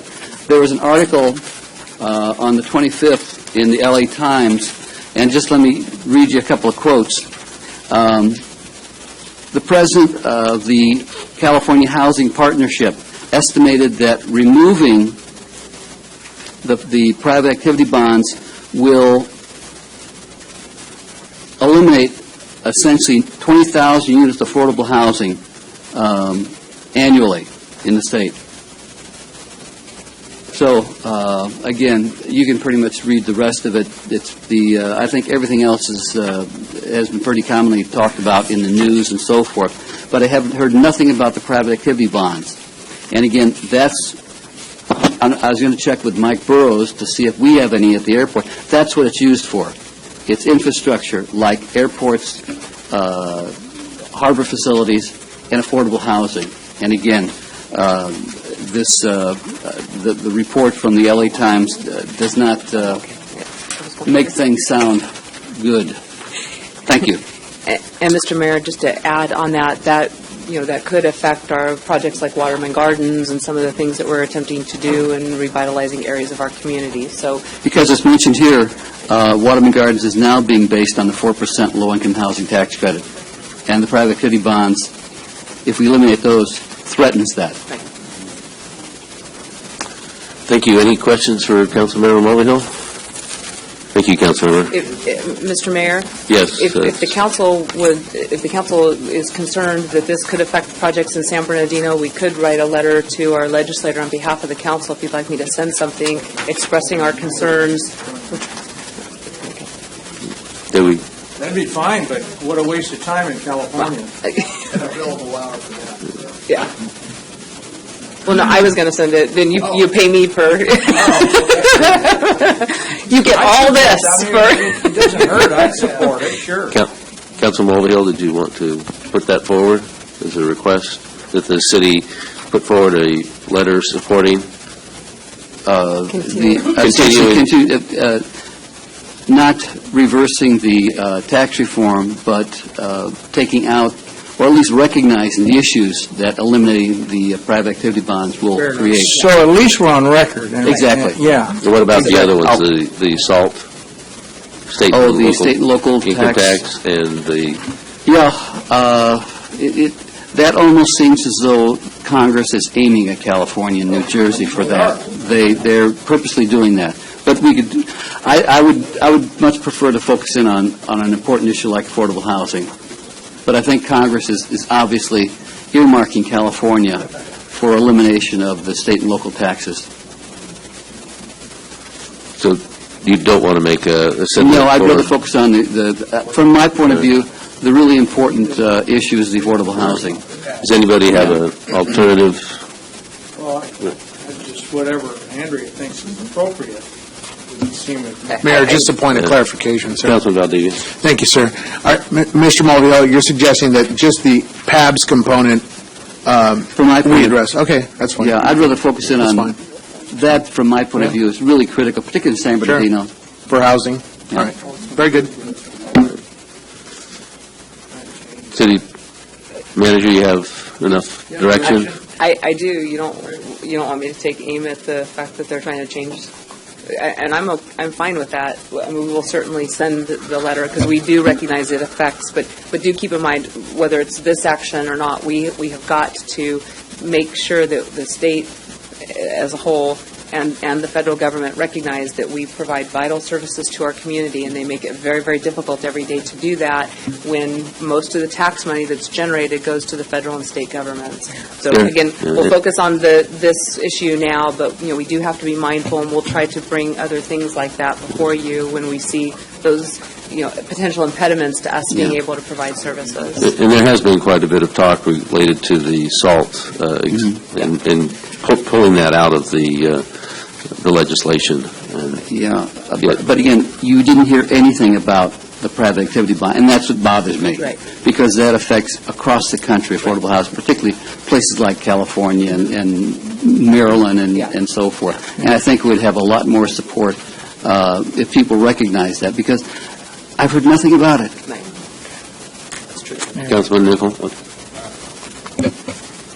Well, personally, I think our taxes are too high in the state of California, so I'm happy to see that now there might be some pressure placed on our state to be a bit more fiscally responsible and understand that ultimately money is best spent when it's in the pockets of the people that know how best to use it. So, and I think we've had that discussion here, so I actually have a slightly different perspective on the salt issue. But I do agree with the PABs. I will go ahead, if we need to second that motion, go ahead and second it. Let's go ahead and, take care of this and move on. Thank you. I think this is just consensus. Doesn't require. And again, we'll thank send you. a letter. Councilman Charette? Thank you, Mayor. My only comment really is that I think we just need to be in touch with our legislators on all issues and let them know and be on record. I don't anticipate people changing because, the Founding Fathers didn't expect the Congress to act the way they do. And my way of thinking is we have a direct impact every day on the taxpayers, and all of it goes to Sacramento and to feds, and I'm very fed up with it. And it's funny how the salaries go higher as you go higher in an elected position as well, and yet call a congressman and get a tree trimmed or a street patched. It ain't going to happen.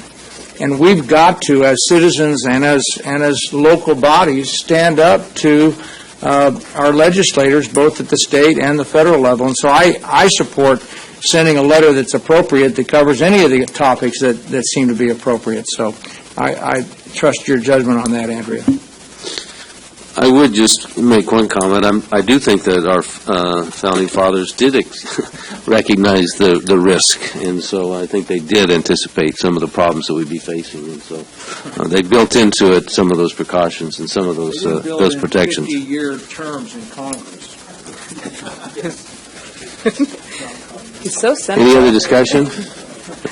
Okay. Thank you. City Manager? I have my direction, I understand. Thank you.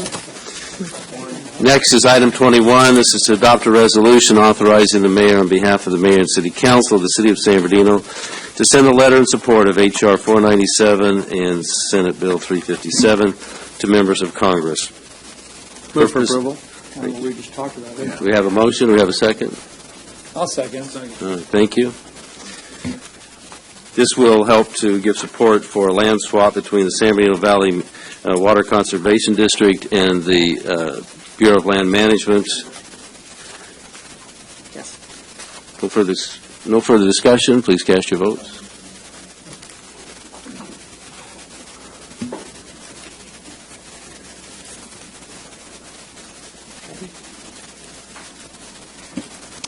I think our system is still a little tired.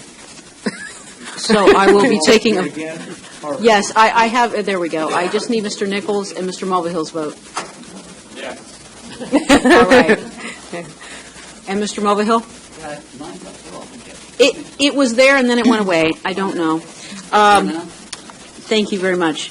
On item 21, the motion to approve was made by Mr. Charette, the second by Mr. Valdivia, and the item passes 7-0. Thank you.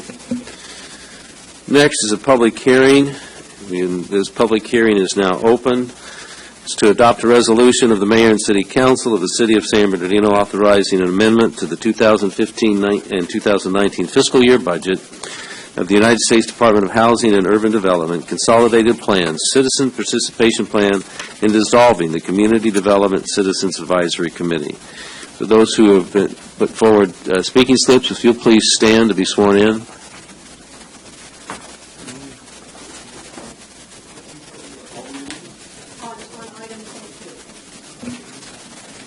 Please raise your right hand. Do you promise to tell the truth, the whole truth, and nothing but the truth in the matter before this body? If so, please say yes. Thank you. Have a seat. Thank you. Good evening, Honorable Mayor and City Council. I know this item has been scheduled a few times, and it was delayed. And the reason it was delayed is we were waiting for the Mayor and City Council to hold a workshop that was held on November 3rd, where there was discussion about a lot of the subcommittees that we have throughout the city. So tied to this, the Citizen Participation Plan had not been updated since 2010. Back then, we had redevelopment, we had several more staff, and they were able to monitor and conduct regular meetings with the citizen group. But in past years, when we've tried to call for meetings with the citizen participation group, basically, I guess they weren't able to get a quorum, and anyway, so for a whole host of reasons, we had to update the citizen participation plan. There are several regulations that we needed to update based upon HUD's direction. There was also, there was also assessment of fair housing that needed to be incorporated into the citizen participation plan. So overall, we just revamped the entire document and basically rewrote it. And we did contact HUD, and we said what parts of the HUD has a checklist, and we wanted to make sure we had the checklist so we could make sure that we incorporated all those items into the citizen participation plan, which we did. We've also unofficially been meeting with the CDAC committee. We've been meeting once a month with a handful of the people that were on that committee. We kind of already told them that we would hold regular meetings, so as we go forward, we can advise them of how we're spending our CDBG and our home monies and our NSP monies. So we've been doing that, and I think it's been working really well. Going forward, we will be continuing to meet with them. But the item before you is really approval of all the updates to the citizen participation plan, and that includes the removal of the CDAC committee. So with that, I'll be happy to answer any questions that you have. Thank you. Councilman Valdivia. Kathy, I just really appreciate your leadership on it.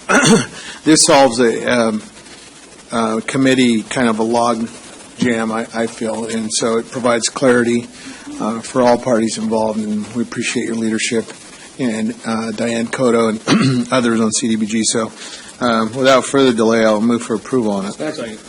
We have two public speakers. Shirley Harlan.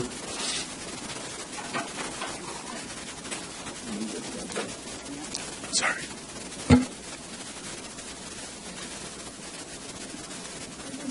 Turn on your mic. Button to press, okay. All right. All right. I've read this draft over a couple of times, and I find platitudes, I find vagueness, I find repetition on this draft. It's 8 pages. If you'll turn to 424. One example I have, and I turned to page 5 on it. Where did I put my page 5? Here it is. On outreach. The city will endeavor to achieve its level of public participation, and that is not defined. As you know, I've come before the council several times, and you know that I'm interested in process, and I'm interested in the public having voice. And in reading this, I did not see any specifics for the public to have voice. Now, this is just one thing, and the reason I bring your attention to the packet on that line is that that's an example of, I would hope the city would have a level, but it's not defined. And there are other several. I've got lots of red marks. I'm not going to go through all the red marks on this. But for 8 pages, this does not specifically help me as the public and others as the public to know what our participation will be. And in my experience in coming forth with you, just to have 3 minutes to talk on things is not really fully participation. You know that I'm on the Senior Affairs Commission, and we talk a lot at those committees. We have a couple hours to do things. Now, I realize that not just this group that is needed for this project, for the HUD project, but that we've had a lot of difficulty in terms of encouraging our citizens to participate with you on different things. And that is a management of daily and how we communicate. It's not to throw out a good project or anything. So I'm concerned about how this draft is written. The other thing about this draft is, on page 1, it referred to the requirements of HUD back in 1974, and I was able to find that on the Internet. And when it talked about public participation, it was one paragraph with a simple statement. And as all programs do at any level, they have references to minimum requirements of things that you have to have, how many hearings you have to have, and that kind of thing. But this also indicated that as a city, and we're unique, that we have kinds of things that we need to do that is special to us, and it didn't prohibit that. So I could not find the federal amendment that was in 2016, and I called Kathy, but I only got this late, and that is what I understand she was working from in terms of the guide that they have in order to establish about participation. And so it kind of made me feel what I suspected was that these 8 pages represented those criterias.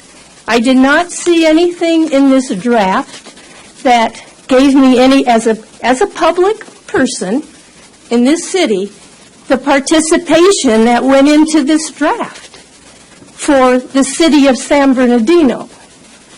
And that's my concern, that as we do things, as citizens, we need to help you. There are so many, just as Fred Charette, as you say, you've got a lot of people that are hired, that you expect their expertise and you appreciate it. I'm sure that all of you hopefully appreciate us in the public, because we live daily with all these things, and we have some expertise. And so many times you're not hearing us. And, I know I'm part of the little groupie that sometimes comes up here and talks, and I know that some of us approach and talk to you and not get too personal. And that's not the way, that's not what I'm trying to communicate, that as public, we need to give our input. And I'm sorry to say that I think this draft should not be approved at this time, but should show what we input on it and write it up that it really represents the city of San Bernardino and the public in terms of participating with this fair housing. I know they have criteria, but it doesn't eliminate our participation, and it doesn't show how we can participate. And the last thing that I want to say is that we passed a new charter, and at your meeting that I was at, you read the preamble at the beginning. I think it's important that you refer to that each time, because as council members, you've, over your time, have been proceeding in a different role than what you're moving to the future with the council making policies and our CEO manager carrying out those policies. And that different role means that as you deal with things that come up,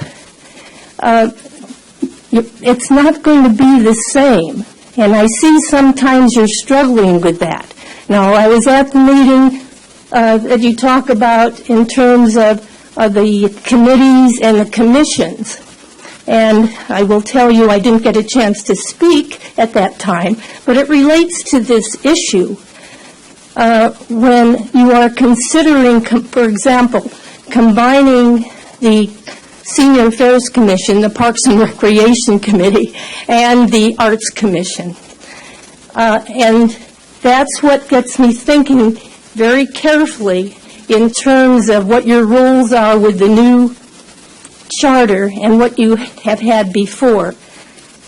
Now, at management level and at daily level every day, there are problems that come up, but we need to really have strong policy in terms of how we see the overall things. So that the question that I asked you to think about is on that page 5, which I moved to space here, yeah. What will the city endeavor to achieve in its level of public participation? That has not been defined in a way that might help define some of these other participations as you go to not just this HUD plan, but as others come forward. And Mr. Charette mentioned about long terms and getting older, persons that are in the field. Last night, I heard Dan Rather. He's 86, I'm 88. And he inspired me because we need to be very optimistic about the future. I'm optimistic about the future. And the most important thing that we can do is something every day in terms of helping ourselves and also helping our community and find some way to do that. Thank you. Thank you. Thank you, Ms. Harlan. Carmel Rowe? So I just want to say that I agree with Shirley, and then I'm going to go on with my own comments. So I've been a member of the CAC committee for quite some time now, and I'd have to say that without me coming here and talking to the council, and without me showing up at Fifth Ward meetings, and without me getting other people like Sandra involved, nobody would even know where the money goes and how it's been used. I do, however, like Kathy, and I do think that Kathy has been making an effort, but it's the city that I really have a problem with. I have a problem with because I know actually how the committee got removed and why the committee got removed, and I'll save that for a later date because I'll be up here again. But when I have to think about the citizen participation in this city I'd have to say that, first of all, you limited everybody to 3 minutes at the beginning. I'd have to just tell the audience that, hey, everybody voted up here today on this. Before you even heard the public comments, here's everybody's yes, yes, yes. When you don't even, we're talking about citizen participation, and yet you shut us out and voted before we even got to talk today. So I'd just like to tell you that with no committee, okay, that there's a problem. With no checks and balances, there's a problem. I read that document. I've read it. You know, it started out, first I think it was like 14, or it was a long document. I've read it a few times now. And I would just have to say that this city is really doing everything in its power to not bring the community in. I have to say, bring it back to the Carousel Mall, okay? This is a part of things that have been funded with community development block grant money. Well, actually, the theater has in Theater Square, but the whole project here, okay? And you've never got anybody's input about the Carousel Mall. When you had AECOM come and they showed their thing, there wasn't ever really any real input, or nobody ever really reaching out to the community here. We have meetings like, we had an earthquake meeting, and it was with CDBG funds, what to do with them, and there's a lot of Spanish-speaking people there, yet we never even print the things in Spanish. And according to what we're supposed to do, we are supposed to have interpreters. We are supposed to print things in Spanish. We do not do these things. So our last citizen participation plan that Kathy brought up in 2010, I'm going to tell you that we never followed. Okay, thank you to Brandon for actually giving it to us and for actually trying to follow. And it was kind of funny that once we started trying to follow the rules, all the people who never followed the rules, how they jumped ship. Okay, and, all this did come about in redevelopment, and when we had redevelopment, and here's the thing, if we were really ever having any citizen participation, maybe the redevelopment wouldn't have been pulled, because we all wouldn't have got caught with our hand in the cookie jar, stealing money. These HUD funds, we had a finding. It started at $7 million, ended at 2.7. So you're taking away any eyes of any people looking at this, and you guys are real, everybody does what they want over here. I see that. Like, I heard that guy about the emails today say that, hey, the email server doesn't decide which is public information and which is not. Well, hey, that means it could delete anything, yet we still pass that. And I'm like, with that one sentence right there, I would have had to go back and say, hey, wait a minute. Who's stepping up? But everybody heard what they wanted. They asked a few questions because it's election time. Okay, but when it comes down to actually wanting citizens, how many people show up here? You guys should have public comments not on the agenda at the beginning. Okay? Let me tell you, when you go out here, all these things you're supposed to post on your door, why, when you walk up to the door to read them, the door shuts and you can never see them? How is the public supposed to read them? I'd like to know that. I brought that up before, and then they got moved, but now they're back. So when you take out the Citizen Advisory Committee, okay, which maybe Kathy's not always going to be here, so maybe it's going to be back to in the dark. But when you're dealing with government money, when you're dealing with HUD money, when you're dealing with housing, when you're dealing with a vision, when you're dealing with the downtown, and you absolutely do not seek out anybody. Kathy posts on Facebook. I don't see anybody else about HUD money. I don't see anybody else paying attention, and I know for a fact that we got caught already with our hand in the cookie jar.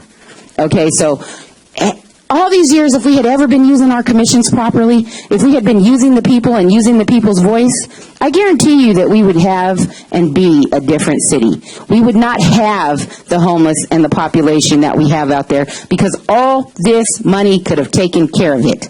It could take care of streetlights. It could do a lot of things, but you know what? You guys don't know that. The public doesn't know that. So when you have an 8-page document that basically says repetitively, and hey, we're going to do this, this, and this, and this. Well, we've never done this, and this, and this, and this. So what's going to keep you guys accountable now? Thanks. Thank you. Councilman Nickel?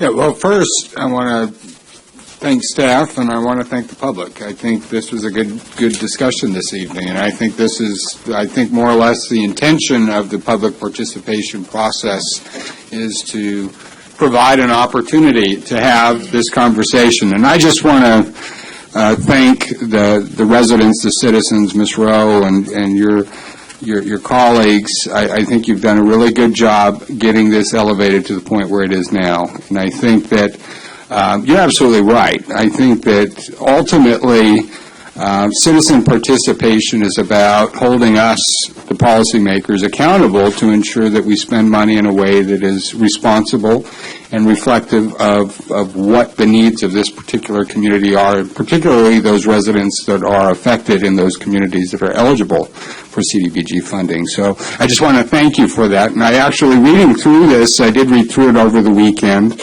I think it is an improvement over what we had. I think it was very confusing, very convoluted, what we had in place before. And actually reading through this, this does give us some specifics in terms of how we're going to notice. But I completely agree with Ms. Rowe that the role of citizen watchdogs will not go away. And so I've talked to Kathy. I was on the committee that took this initial recommendation. And I know that Ms. Rowe and your colleagues have been working with Ms. Brand, and I would encourage you, please continue that, because I think what that does is that closes the loop. Because you're absolutely right. The 8 of us here on the dais that have to ultimately cast a vote, we deal with a lot of different issues.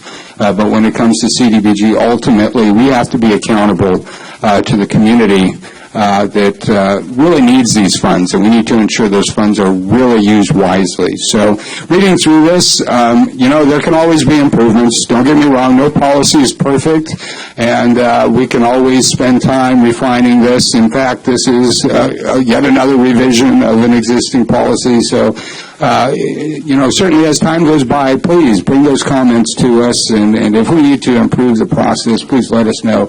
But don't abandon the process, and I don't think you will, because it sounds like tonight you're all eyes and ears, and I appreciate that. Keep up the good work to our residents that hold us accountable, and thanks to the staff for I think putting forward a policy now that I think does make some sense and provides some degree of ease in terms of following what the process will be moving forward. So thank you very much to all of you. And I do support this. Thank you. We have a motion, and Council Member, if you could. Yes, so I'd like to move the citizen participation plan and close the hearing. Thank you. We have a motion and a second? Second, yes. Thank you. Please cast your votes.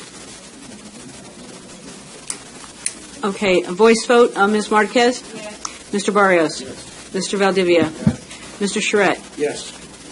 Mr. Nichol? Yes. Ms. Richard? Yes. And Mr. Mulvihill? Yes. The item passes 7-0. Thank you very much. Next, we move on to item number 23. This is also a public hearing. This public hearing is now open.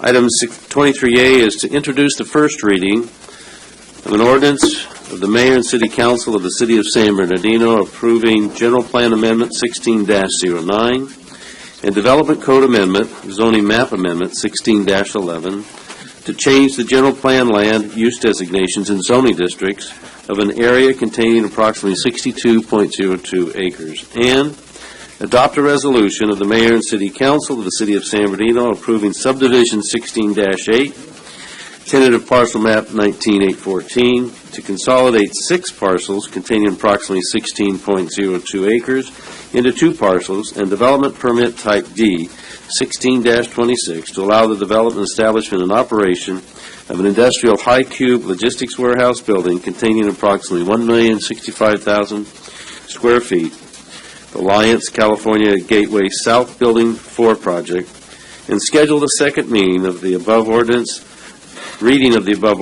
at the regularly scheduled meeting of the Mayor and City Council on December 20th, 2017. Mr. Persico? Yes, thank you, Mayor and Council members. This is a very exciting project. Staff has been working on this for quite some time. Actually, I'm going to have our associate planner, Travis Martin, who's been working on this project for about the last 14 or 15 months, walk through City Council through the various approvals, and then The Planning Commission did make the recommendation this evening, but Travis is certainly the expert, and he's got the detail on the project and has a PowerPoint and will be able to answer any of your questions. Thank you. But before Travis moves forward, if we could have Josh Burgess rise and be sworn in.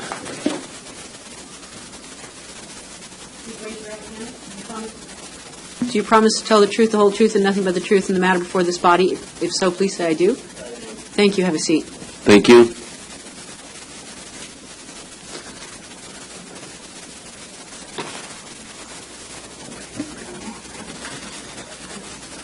Okay. Thank you, Mark, and thank you, Honorable Mayor and City Council. Our project tonight, as we said, is a reuse of the golf course property located on South Waterman Avenue. Sorry, let me get the clicker. The first action in the item this evening is to change the general plan land use designation and zoning district of the property from open space and industrial to all light industrial for the purposes of the proposed development. And then additionally, we said consolidating the property into 2 parcels and developing an approximately 1 million square foot logistics warehouse building. And as I mentioned, it's located on the property where the current golf course is at 1494 South Waterman Avenue. I'm sorry about that. Here's an overview of the project site. As we can see on the slide, in the area outlined by red, this is just the portion of the golf course that sits on the east side of Twin Creek. This is property that is not owned by the city, even though it is the San Bernardino Golf Club. This is actually owned primarily by the city of Riverside, with a small portion of the project site owned by Southern California Edison. I do want to be clear, the portion on the west side of the property, immediately south of the treatment plant for the water department, it's approximately 20 acres in size. That is owned by the city, and that is unaffected by this project. That would remain as is for the time being. Sorry, next slide. We have reviewed this project, and it does meet all of the requirements, has been designed to meet everything for the proposed development. This project, like most of the industrial, is being proposed on a speculative basis, meaning that we do not have a tenant in line at this time. And as I mentioned, this is only the portion on the eastern side of Twin Creek. The 20 acres on the west side would not be affected at this moment. Excuse me, it's not working. So, as mentioned, the general plan designation would have to change for the majority of the site. Approximately 60 or so acres of it is currently zoned to open space. That is the portion with the golf course development on it. That would be changed to industrial, and then likewise the zoning district changed from the public commercial recreation all to light industrial for the project. Apologize. And some photos of the existing site. This is the primary entrance to the existing golf course, which would also be the primary entrance for vehicular traffic. This is for the proposed development. This is at the intersection of Waterman and Park Center Circle South. This is further down the site, looking just above the bridge over the river. This is looking upward along the Waterman frontage. This is the northern end of the site along Dumas Street. You can see a little bit of the driving range in the distance in the photo. And then this is further back up Washington, looking in the same direction. This would be the primary access for truck traffic on the project.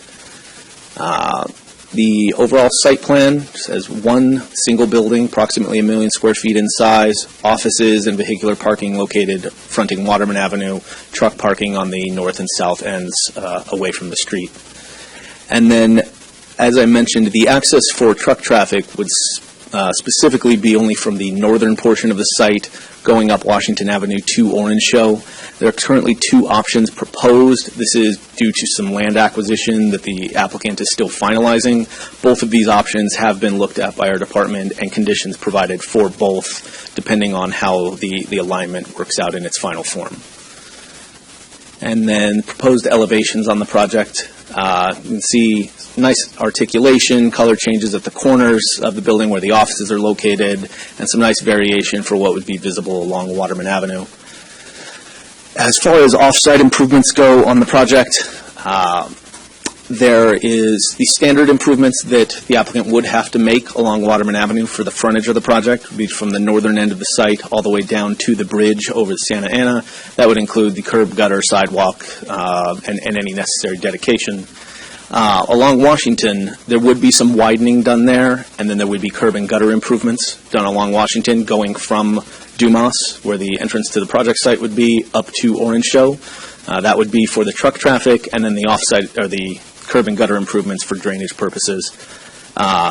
Addition to that, there would be some small improvements along Orange Show just to reflect that widening, moving of some of the curb, the corners. And as well, for offsite improvements, there would be some upgrades to existing landscaped medians within the area, centered along Waterman Avenue and Orange Show Road, as part of one of the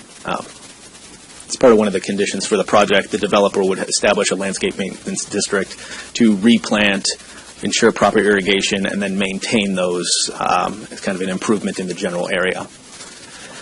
For the environmental review on the project, back in the middle of June, there was a draft environmental impact report that was circulated for the required 45-day public review. During that time, we did receive numerous comments from other agencies, including local public works, county, AQMD, the typical agencies there. We also received some from the tribe, including San Manuel, and from some other parties, including Golden State Environmental Justice Alliance. After those were received, the consultant on the project, TNB Planning, did review all of the comments that were received, prepared responses to them, and updated the draft EIR and incorporated any additional mitigation to reflect anything required by what was being requested or to correct any issues that were found. Those were prepared and included in the final EIR that was provided as a link to the report. And then, as Mark mentioned, in November on the 14th, the Planning Commission did review this item, the same as what is presented to you this evening, and they did vote to forward a recommendation to the meeting this evening to adopt the final environmental impact report. And our recommendation this evening is simply to adopt a resolution to certify the final EIR, to introduce the ordinance, to do the zoning change, and then to adopt a resolution approving the development of the project site. And with that, I'd be happy to answer any questions. We also do have the applicant and their team here. Thank you. I'd like to take public comments at this time. Josh Burgess.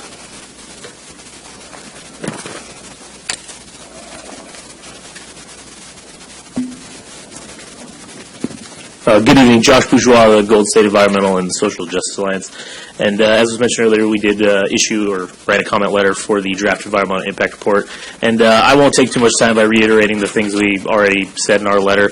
I'll just simply say that we're standing by our comment letter. We believe that the environmental impact report should be redrafted and recirculated for reasons based on our letter.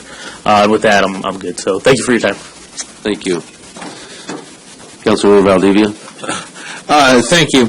I want to extend my appreciation to our staff. I know this has been a very big project for both Oliver and Mark, and Travis, you've done a great job. So I just want to commend our staff. This is quite a bit of an undertaking. I do have some minor concerns, not too much, but the zoning districts on your PowerPoint, Travis. Yes. You suggest that the 20 acres west of the proposed site, so that is zoned, if you go to the color map there, you say 20 acres west of is that west of the flood control? Yes, it's the portion just on the other side of the creek. It's the area that kind of wraps around this portion over here. I apologize, it is cut off on the side. Okay, and that's aggregate of 20 acres. It's approximately 20 acres. But that is not including, so it will not extend past that. That is not part of the proposal tonight. Okay. And who owns that? Is that city-owned, or is that water-owned, or who owns that? City-owned, yes. Okay, all right. I'm glad to see the contributions of Hillwood on this project. I think that this will be certainly an economic boon for our community. I do have some apprehension regarding the truck traffic, so explain to me on the northerly portion as they're feeding onto Orange Show Road. So, what is our truck traffic count? What is the proposed traffic counts on that? Okay. The impact to Orange Show Road already from about 4 o'clock, 3:30 to about 6 o'clock headed as business owners and people coming from work, it takes sometimes 2 to 3 lights to already cross Orange Show as they're headed westbound from Arrowhead. My concern that, do we have any mitigation efforts for nighttime activity? What are we encouraging for truck travel onto Orange Show? Okay, so as far as how the traffic will be routed from the project, we do have, I said, the existing entrance there at Park Center Circle and Waterman, which is the main entrance to the current golf course, would be retained as the entrance to this project. That would lead directly to just the vehicular parking area in front, so that would be where that traffic would be routed, primarily coming in and out. The truck traffic would be through one of the 2 alternative access points on the north end that would go up Washington. I'll skip to the next one and show that portion. Intersecting the project site at Dumas, coming up Washington and going to Orange Show. So are there 2, you have an orange and a blue shaded, are those 2 drive paths for trucks to enter? There are 2 alternatives. There's still some final property acquisition that's being resolved. Depending on how that works out, it would be either the blue alternative or the orange alternative. Once they leave the Orange Show intersection there of Washington and Dumas, they get on to Orange Show, is there encouragement to either proceed west to Orange Show to the 215, or can we limit them to various other than clogging up Orange Show or Hospitality Lane? In our discussions with Public Works, at this time we do not have truck routes established within the city, so there's no direction that we can ultimately give to say trucks can only go this way versus that way. As with all the projects, I believe it would really just depend on where the truck is needing to be heading, be it east, west, north up the 215, or so on. Ms. Miller, that's quite important, because if we're getting a 1 million square foot facility, the impact on our public roads and our public infrastructure and the truck traffic, what say you, how can we somehow direct staff to work with future development so that we have truck routes in place and traffic management plans that are updated so that we can have less impact on roads? As the council's aware, we've added Mahmood to our staff. Mahmood is a licensed traffic engineer, and so he's currently reviewing a whole host of things. One of those is the fact that we don't have current truck routes in the city. In the meantime, though, I'll have him work with this particular developer. I know they've been very responsive to the community to try to identify ways to minimize the traffic while we work on that larger discussion about traffic routes. I'd like to see truck traffic proceed, and if we can have signal timing improved as they're coming or leaving the facility. If they're headed westbound onto Arrowhead or Orange Show, that we improve and work with SBX Omnitrans to make sure that the signal is synchronized appropriately so we can get trucks faster onto the 215 as they're headed westbound, so that the Orange Show and East Street corridor is not impacted. My other comment is, what are the total impact fees? What are the estimates? You have what are the development impact fees on this project? Okay, for development impact fees, I do not have all the numbers, but I do have ones related to traffic improvements. As far, it's broken up into both local and regional improvements. Right. For the local fees, based off the approximate size of the building, it would come to somewhere just over $160,000 that would be required. That would go just into our CIP budget for future improvements within the city. And then as far as regional fees that would be routed over to SBCTA, that comes, again, based off the current calculations on our engineering fee schedule, to just under $1.7 million. And if we find that there are improvements that we may need to make to improve the traffic flow in and around that area, we could utilize some of that funding to offset those costs. The other concern that I want to express to our staff is I am so glad to hear that our staff has worked with Hillwood, and thank you to Hillwood for their cooperative spirit in this whole agreement, that the landscaping medians would be held in perpetuity. And so the maintenance and the installation and the improvements there from essentially Hospitality all the way to Norman on Waterman would improve significantly. I think that's a certain advantage point for us on this whole project, is that the existing landscaping medians there along the district that I serve certainly has been far impaired for many, many years. with weeds and infestation of other issues that really create blight aspects for the community. The concern that I have is while I see some off-site improvements, there is a very limited amount of street lighting along Waterman. When I've done my assessment, even going at night and looking on Hospitality Lane, and while this project doesn't have a direct impact on Hospitality Lane, many of those trucks will turn eastbound as they're headed southbound from this project zone onto the 10 freeway, so that they're traversing onto Hospitality Lane eastbound and headed on the 10 freeway, or if they're going out to Palm Springs, they'll head southbound on Waterman.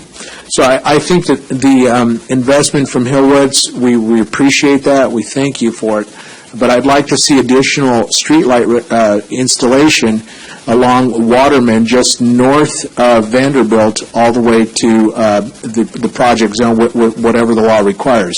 I don't quite see that. I saw some streetlight improvements, but I didn't see, I don't know if there's an assurance that there will be a zigzag approach from Public Works on the streetlight implementation. What say you on that implementation of off-sites for streetlights? So to address both your points, as far as the street lighting and the other off-site improvements, based off the current requirements that the city has, we can only condition for the direct project frontage of the site, or anything that is, directly necessary. So we can do those improvements along Washington, because that is their access point out. But on Waterman, it's really just the extent from the northern site down to the bridge for the immediate frontage. So where in the backup material does it highlight those improvements? Okay. I'm reading packet page 619. Right. While Travis is looking that up, I would like to indicate that Hillwood has committed to the city for the long term that all of their truck traffic will use Tippecanoe.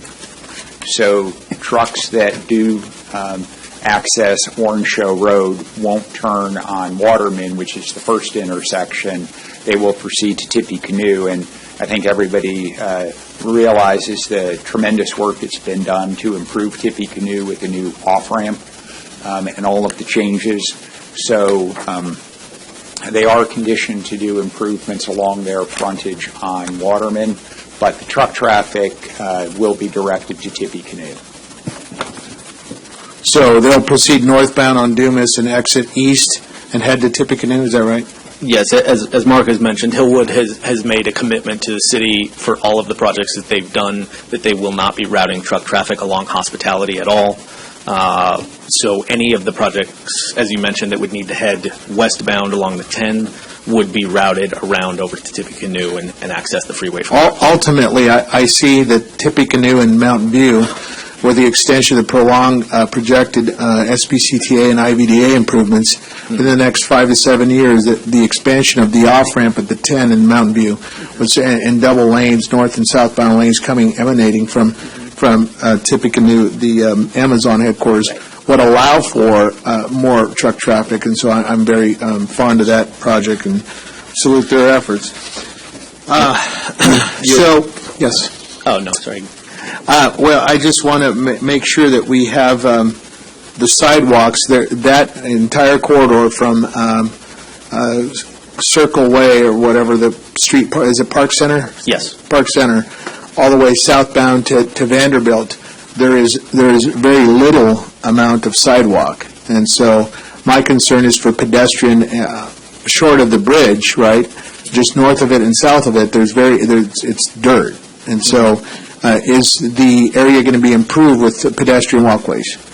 Yeah, as far as the sidewalk improvements, those would be limited from the northern portion of the site, which would be just above the intersection with Park Center, just down to the bridge. So it would stop at the northern end. What's the linear feet on that? Do you have an estimate?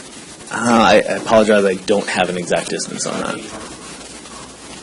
800 feet?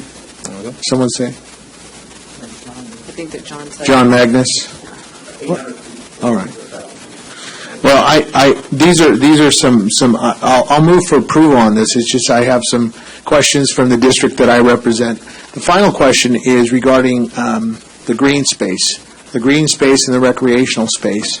When it comes to development impact fees, what is a parkland space, and what are the fees that they're paying into parkland? I do apologize. I do not have those numbers in front of me this evening. I certainly appreciate our community partners, Hillwood and John Magnus and Ned, for your commitment to our community. This is a job creation. There are some minor issues that I have expressed, and we really appreciate your long-term investment in our community for job creation and site development plans. I think this is a win, and again, I'll move for approval. I'll second. Thank you. We have a motion and a second. Can you address the access to the 20 acres that's owned by the city? Yes. Let me skip back to a different image. I do not have an image that includes that access point this evening, but the portion that is there to the south of the existing treatment plant does have direct frontage along Century Avenue, immediately behind the water's offices. So it would still have access from that point. That would be unaffected. So coming from the west? Yes. If you come from E Street along Century Avenue, where Century terminates, it does have direct frontage onto that remainder portion on the west side of Twin Creek. Thank you. We have a motion, second. Councilmember Marquez. Thank you, Mayor. Thank you to city staff and Hillwood. Thank you for being our partner. I do have a specific question about wildlife. Did we find any endangered species in that general area? I think what might be better... Like the kangaroo looking rat? to our consultant that did prepare the environmental impact report, and I'm getting the indication that nothing was, So that's a negative? identified. Yes. Okay, thank you. Good job. All right, thank you. No other discussion. Please cast your votes. Once again, we thank staff for the report. Yes, we Are we voting? I'll be taking a voice vote because the minute track seems to be taking a vacation. Ms. Marquez? Yes. Mr. Barrios? Yes. Mr. Valdivia? Yes. Mr. Charette? Yes. Mr. Nichol? Yes. Ms. Richard? Yes. And Mr. Mulvihill? Yes. The item number 23, the motion was made by Mr. Valdivia, seconded by Mr. Charette, and passed 7-0. Thank you. This public hearing is closed. We once again thank Hillwood Development and Alliance for their continued investment in the city of San Bernardino. We now move to public comments. Shirley Harlan.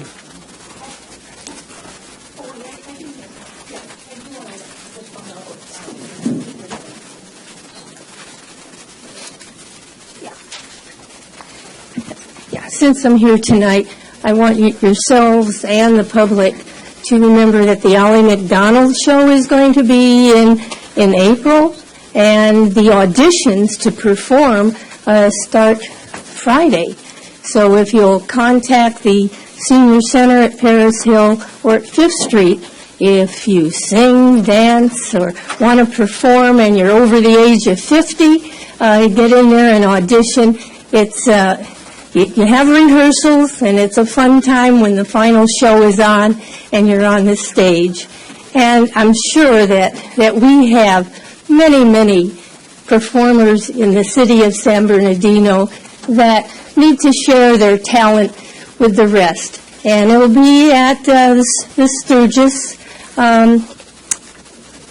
in April, if my memory remembers. I think it's the 17th. But there'll be, if you go to the city website, there should be information on that that I learned today. So there should be some information around that you can find the details on. But I'm sure Lakeisha, the manager at either the 5th Street or at Paris Hill, can be sure to give you the details.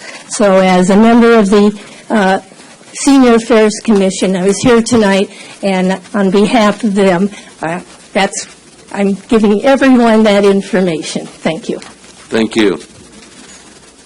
Appreciate that notice. Robert Porter.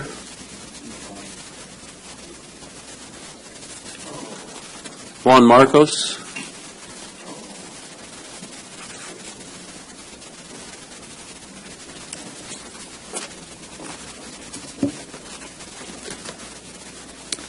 Respectable Mayor, respectable members of the City Council, respectable assisting City Attorney, City Manager, City Attorney, City Clerk, and everyone else that works for the City of San Bernardino. Good evening. As City Mayor stated it, the City Manager and Mr. Henry Nickel, our city was once again challenged with an emergency. And once again, the leaders of our city stepped up to the plate. And just like I do not abstain myself from pointing out flaws or fault when they exist, by the same token, I like to praise and give credit where credit is due. Yesterday with this Little Mountain fire, it was very close to my property. In fact, the fire did get into my property, but it was only inches away from hitting the building structure. So I have to say thank you, a big thank you, for the effectiveness and the courage of our firemen, because they were able to stop it right there and there without allowing for the fire to get into the building structure. Likewise, I would like to say thank you to the police department that really helped me a lot. There was a supervisor, a female supervisor, that got me out of my property along with my 2 dogs, leaving a 3rd dog behind. That really concerned me because I was worried that something was going to happen to my 3rd dog, but the officer said there's no time left to save the other dog. So I had to leave. She took me in her police vehicle to the Blair Park, where I spent several hours just like everyone else. Hours later, the same supervisor instructed another officer to take me back home. To my surprise, the house was intact. I was happy to see that. But more happy was I to see someone waiting for me. It was the other dog, intact, nothing happened to it. Obviously, the dog was happy to see me. I was happy to see the dog. So thank you again to the police department. Also, I would like to say thank you to all the fire departments from the city of Rialto, Redlands, the county, and any other city that assisted in taking care of that fire. Also, I would like to say thank you to Sharon and her husband. The residents of the condominiums next to the Blair Park that were also catching fire, they invited me to their car with my dogs because it was freezing out there. It was freezing, so she allowed me to be with my dogs in her car. So thank you to them. In addition, I would like to say thank you to Sergeant Vicky Cervantes for checking up on me and making sure that I was okay. So on behalf of all the residents threatened by this fire, I would like to give a big thank you to the fire department and to the police department that did an excellent job. Thank you. Thank you. Peggy Hazlett.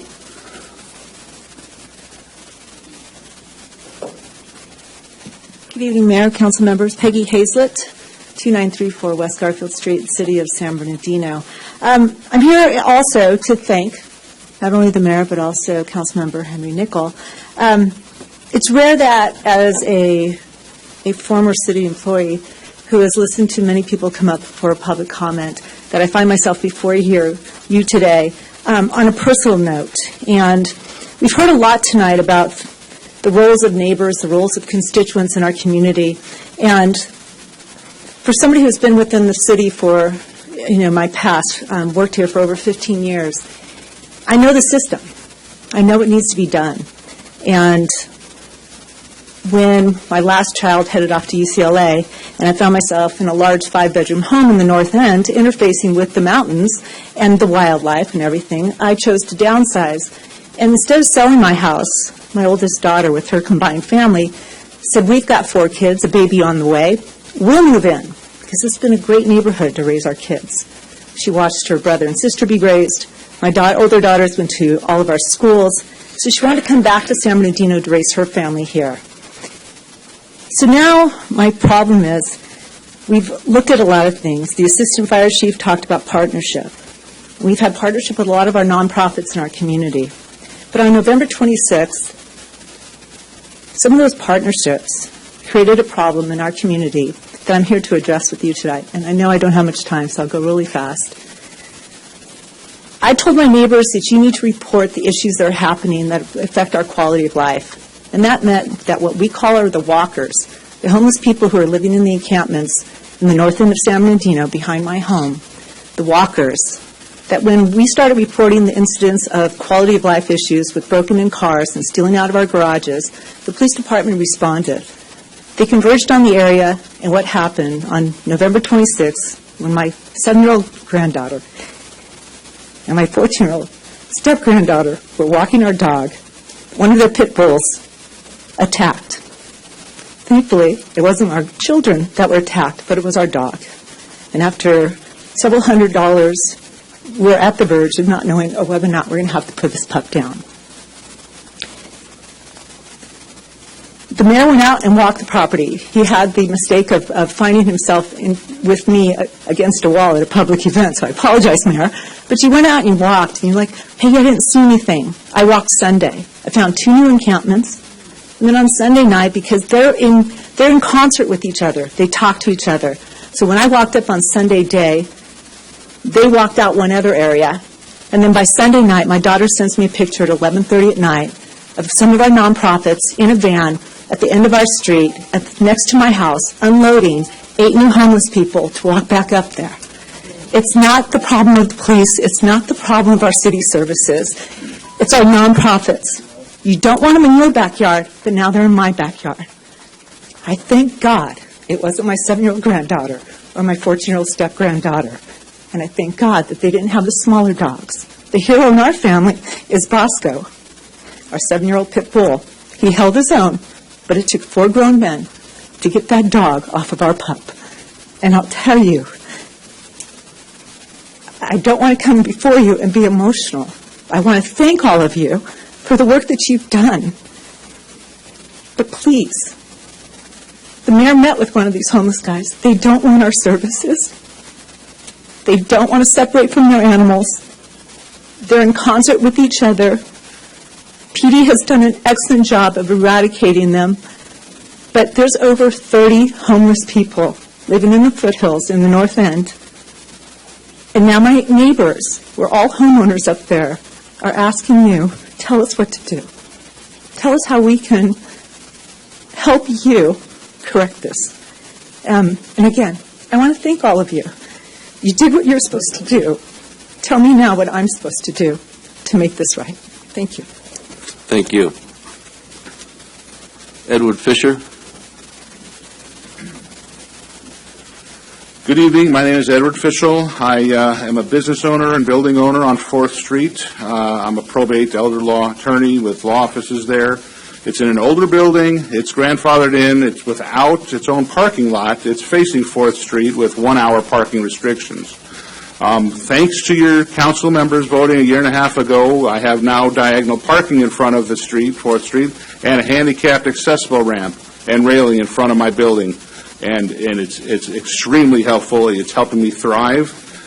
In fact, it helped me lure another business owner to the area directly across the breezeway from me, and I couldn't be happier. It's no longer a ghost town. I could say hi and good morning and greet people, and it's very exciting. Municipal Code Title 10, Section 16.10 authorizes preferential parking permits, 4 per dwelling or business owner on the same block, to park past the 1-hour restriction. And in the past, traffic engineer Mahmoud Coder and engineering associate Anthony Lugo were cooperative with me to issue me 2 preferential parking passes for my car. I've expanded. I've gotten a partner. I've got staff, and I'm kind of parking with my 2 and my colleagues and friends, the paintball store owner, the gym owner, the boba shop owner, and the people that are going to speak right after me, David and Howard Friedman, also deserve to be able to park there. And we kind of are buddies, and we went together and cooperatively to approach Mahmoud Coder and Anthony Lugo last month. Please issue some more parking permits. Renew the ones I have. The law, or the municipal code, says you're authorized 4 per business. I have 2. They have none. We'd like to get the people that own and pay taxes and are thriving in downtown San Bernardino, right down the street from the project you guys are, talking about, and spending $1 million to board up and so forth. We're there. We're making it beautiful. We're talking about putting lights, making safety things, and all that stuff. So please, may we park in front of our own businesses for more than an hour during a workday and get those please encourage Tony Lugo and Mopwood Coder to issue the parking permits.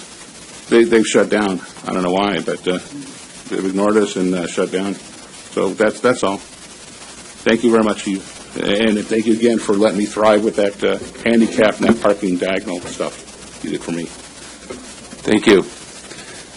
David Howard Friedman.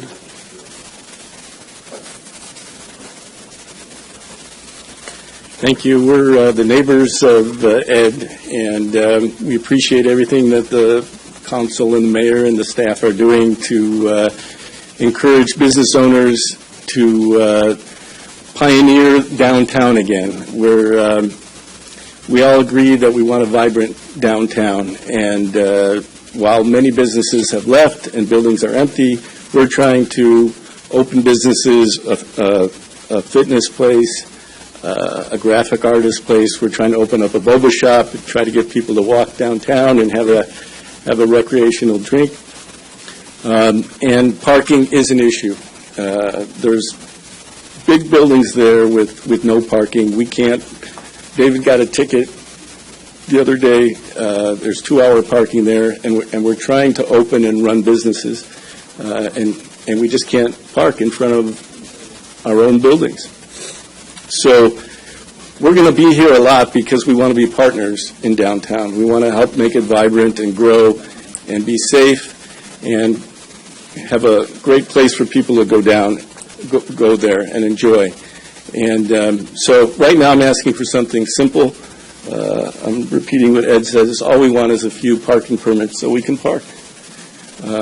So tell us who we need to talk to, or if you need to take a vote, whatever the procedure is, so that we can park and run our businesses and create a better downtown for everybody. Mr. Mayor, we will reach out to them and help them with the parking issues. Thank you very much. Thank you, guys. We look forward to working with you and helping make downtown a great place to be. Thank you. Thank you. David Armstrong.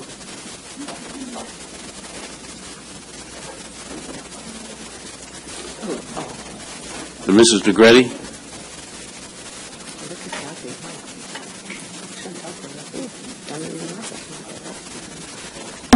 Good evening.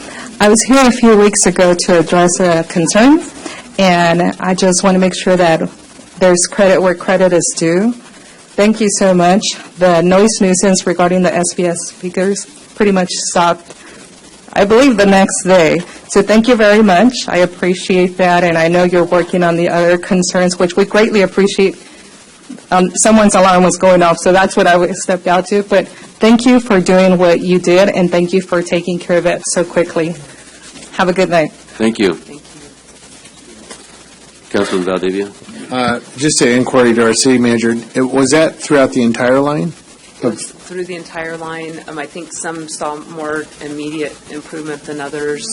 So, yes, they're aware that it's through the entire line. We had. Okay, all right. I was entering Home Depot the other day and literally heard it boombox out. So I don't know if we've addressed it throughout the entire, but hospitality corridor. Our statements were it's the whole corridor. Can you please check on that? That'd be helpful. Thank you. Thank you. We'll now move to any items to refer to council committees. Seeing none, we'll start with Councilmember Marquez. Thank you, Mayor. I do have a few announcements. The San Bernardino Business and Community Organization meeting is taking place on Tuesday, December 12th at 10 a.m. Please come and join Lieutenant Rich Lawhead and myself for a morning of conversation regarding quality of life issues in our city. This group meets on the second Tuesday of every month at the Arrowhead Event Center located at 180 South Arrowhead Avenue. The Hope Through Housing Foundation is hosting a holiday community health and resource fair on Saturday, December 16th from 8:30 a.m. to 12 noon. This event is taking place at E. Neil Roberts Elementary School located at 494 9th Street. The fair is free to the public, and parking is available off of Olive Street. Please contact Ms. Sandra Espadas at 909-483-2444 for additional information. The Home of the Neighborly Services is also celebrating the holiday season by hosting a holiday celebration. This event is taking place on Saturday, December 16th from 1 p.m. to 4 p.m. Please come and meet Sherlock and enjoy the Christmas season at the home. For additional information, you can call 909-885-3491. I would like to announce that volunteers are desperately needed for the 2018 point-in-time count. This very important count will take place on January 25th, 2018. This count is crucial as it surveys homeless individuals residing in our city, and it will help promote government and private grant funding for all communities to assist people in breaking the cycle of homelessness. If you are interested, you can go to the county's website at www.sbcounty.gov/sbchp.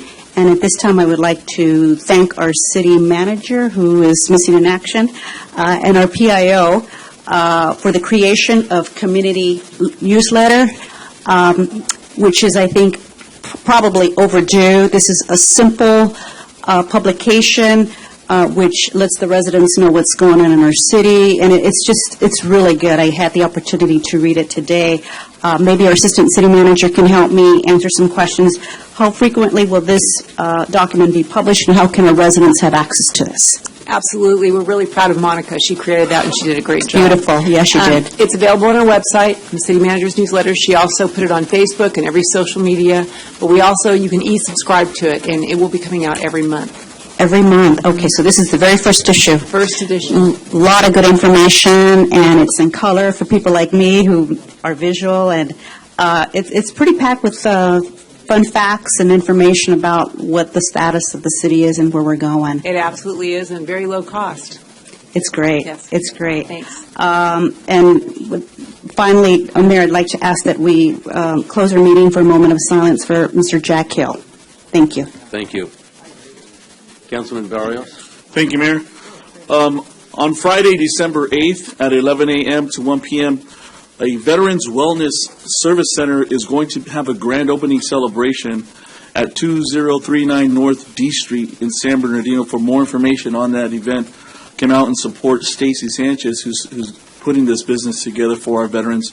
And his number is 909-347-7232, or Stacy, S-T-A-C-Y, at VETSWELLNESS.org.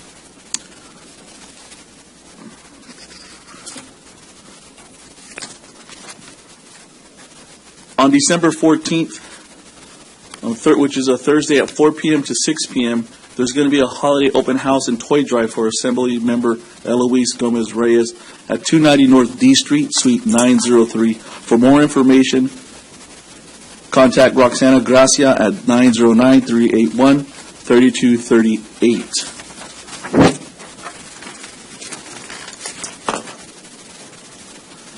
On Friday, December 17th, there's a LJR Arts Academy 5th Annual Holiday Extravaganza at St. John's Episcopal Church, located at 1407 North Arrowhead in the 2nd Ward. For more information, contact Linzora Rogers at 909-770-4825.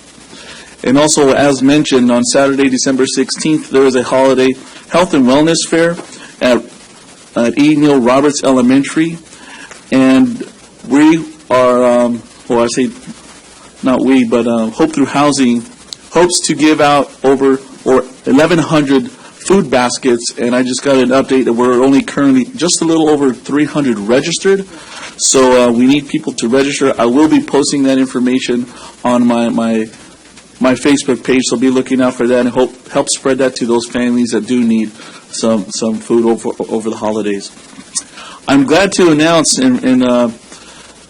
that Posadas, which is a cultural Mexican tradition of Mary and Joseph's journey to Bethlehem, is spreading. And I say that because last year I hosted one with the help of Ernie Garcia at the Garcia Art Center.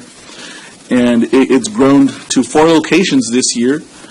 And the first one is going to be Saturday, December 16th at 5 p.m.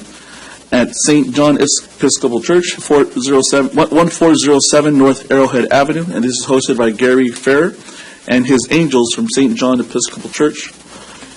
The second one is going to be on Wednesday, December 20th at 6 p.m. to 8 p.m. at the San Bernardino Mission Chapel at 1798 North D Street, hosted by Marco Santana from SB Mission Chapel and SBHS NA President Sandra Ibarra, which is also in the second ward.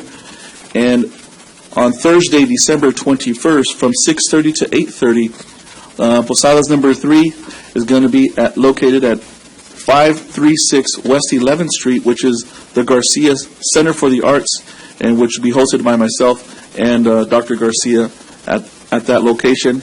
And number 4 is on Friday, December 22nd, the following day, from 6:30 to 8:30 at Our Lady of Guadalupe Church, 1430 West 5th Street, I think it's in the first ward. And it's going to be hosted by Youth in Action Group from Our Lady of Guadalupe Church in La Plaza, Alessandro, NA President Juan Villa. I was going to announce this. Apparently, there is an emergency alert that Cal OES is sending out, so all of our phones will go out. It related to the strong winds, the high fire danger, and encouraging everyone to take precautions. So we apologize for the disturbance. The state did it. I couldn't stop it.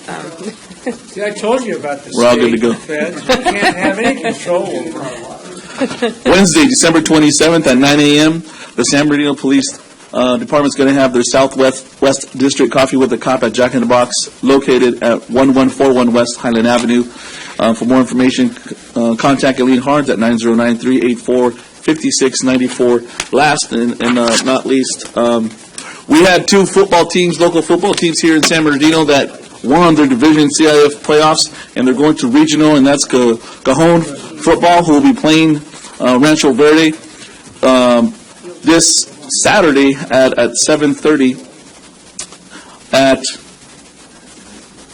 in Moreno Valley somewhere. I'm not sure where. At Rancho Verde High School, I think.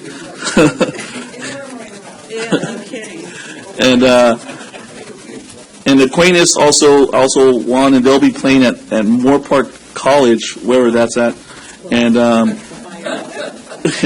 for the regional finals. And if they both win, they'll be going to the state championship after that. So congratulations to both those teams, and much luck this weekend. And hopefully by the time we get to our second council meeting, they'll both be state champions. Thank you, Mayor. Thank you, Councilman Valdivia. On Wednesday, December 13, at 4 p.m., from 4 to 6 p.m., the Inland Regional Center's Another Way 17th Annual Toy Drive will commence at 217 East Club Center Drive. For more information, please contact the agency at 909-890-3045. Also, on December 13th and the 14th, the Ho-Ho Parade, the 5th Annual Community Ho-Ho Parade, will be coming down to the south end and westerly portion of the city, specifically in the 3rd Ward. I want to send my deep appreciation to the organizing committee and certainly Debbie Matley for her efforts in organizing such a mass undertaking and coordinating all of the vehicles. It is the 5th Annual Community Ho-Ho Parade, and the parade will be in the 3rd Ward on Wednesday, December 13th, starting at Blair Park and ending at Lytle Creek Community Center. We've always had a very good time. It's at 370 South K Street, just north of Mill Street. At the Lytle Creek Community Center, cookies and other hot chocolate will be offered by our Neighborhood Council Association, both the Amtrak and the Valley College Neighborhood Association. And I do send my appreciation to our presidents, also along the Ted Sanchez and Jim Ebley and others for coordinating. We've had upwards of 300 people at this Santa conclusion, and we're just very excited about the neighborhood involvement. Then on Thursday, December 14th, starting at the San Bernardino train station and ending at Paris Hill Senior Center, It'll also traverse neighborhoods in the Third Ward. And so I just want to send a notice to our residents. If you see Santa coming down and a big parade, enjoy the music. Don't be alarmed.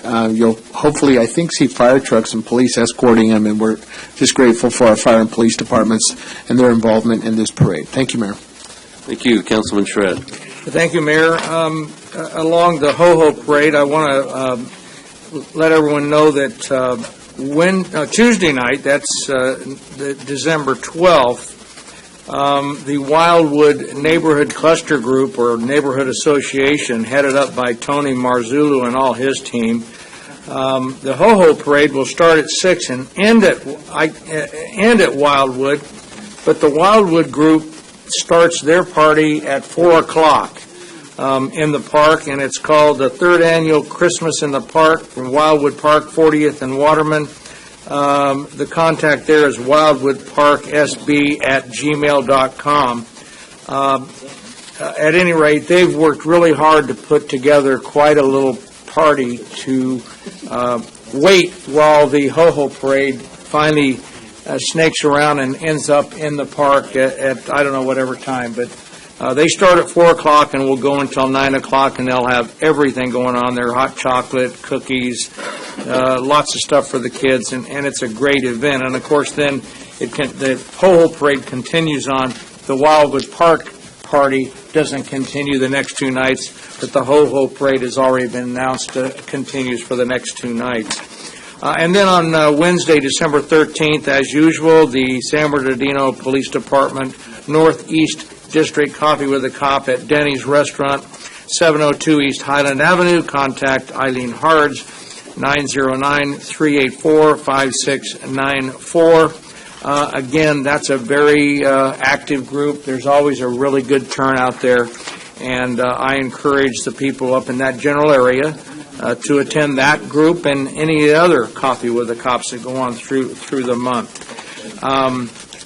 I have to admit that we're going to have a strategic planning session that morning, so I won't be at Coffee with a Cop for the Northeast District that day. But they'll get along without me, I'm sure. It will carry on.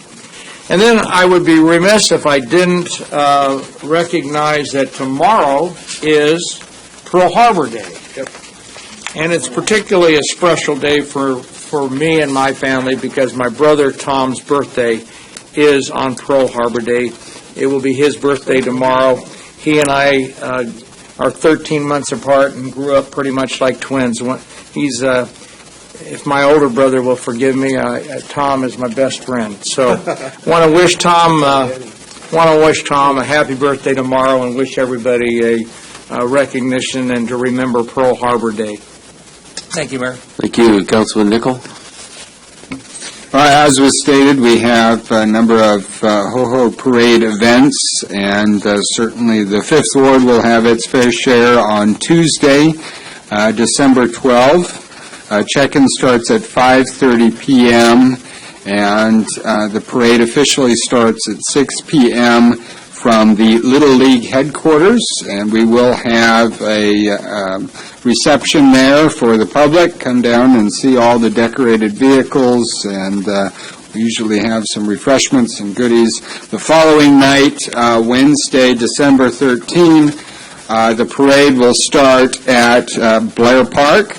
And so we invite the public to come down and join. The Blair Park Neighborhood Association puts together a great event to kick off the parade. And so we welcome the public starting check-in 5:30 p.m., parade at 6 p.m. And that concludes my remarks. Thank you. Thank you. Councilmember Richard? Yes, thank you, Mayor. I just have a few announcements. Also, I want to piggyback on everybody else with the whole parade, which will be on Wednesday in the 6th Ward also. It's going to start at 6 o'clock, and then it'll go through the 1st Ward, parts of it, and then down through and end at the 3rd Ward. Not really, but okay. Just kidding. Let's see. I have another announcement. San Manuel is hiring heroes.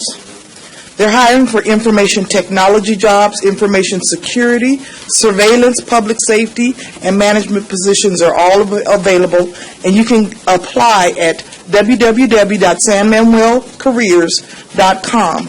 Now, they will be having pre-screening for all of these jobs, and that will take place at the San Bernardino Americas Job Center, 658 East Briar Drive, Suite 100, San Bernardino 92408. And they are actually going to have a recruitment on December the 11th of 2017. Also, the East Valley, the San Bernardino Americas Job Center will be hosting a job fair, and it's going to be on Wednesday, December the 13th, from 9 to noon. The address, 658 East Briar Drive, Suite 100, San Bernardino, California.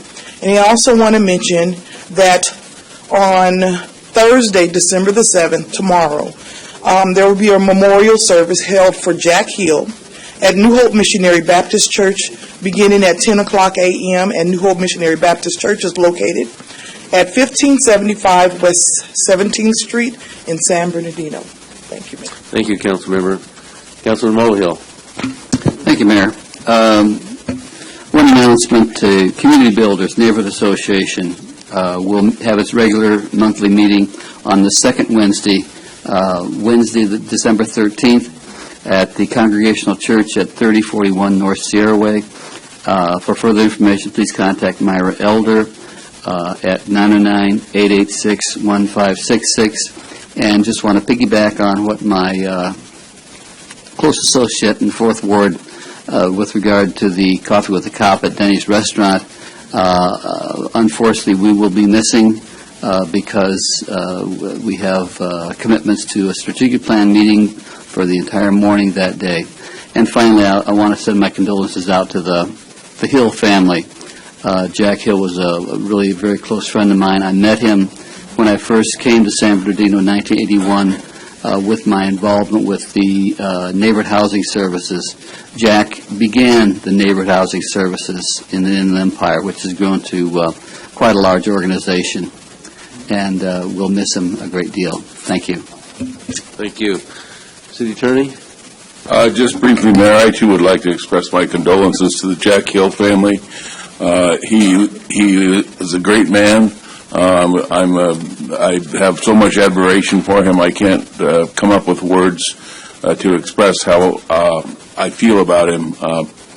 But I consider him a close friend of mine, and he will be missed by the entire community.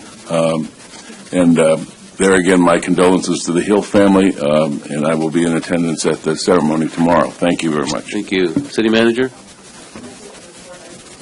Note on the agenda, it references the adjournment for Friday, December 13th. That's actually Wednesday, December 13th. So just when we adjourn, if you could make that note so people aren't here on Friday. And thank you, Councilmember Valdivia, for alerting me to it.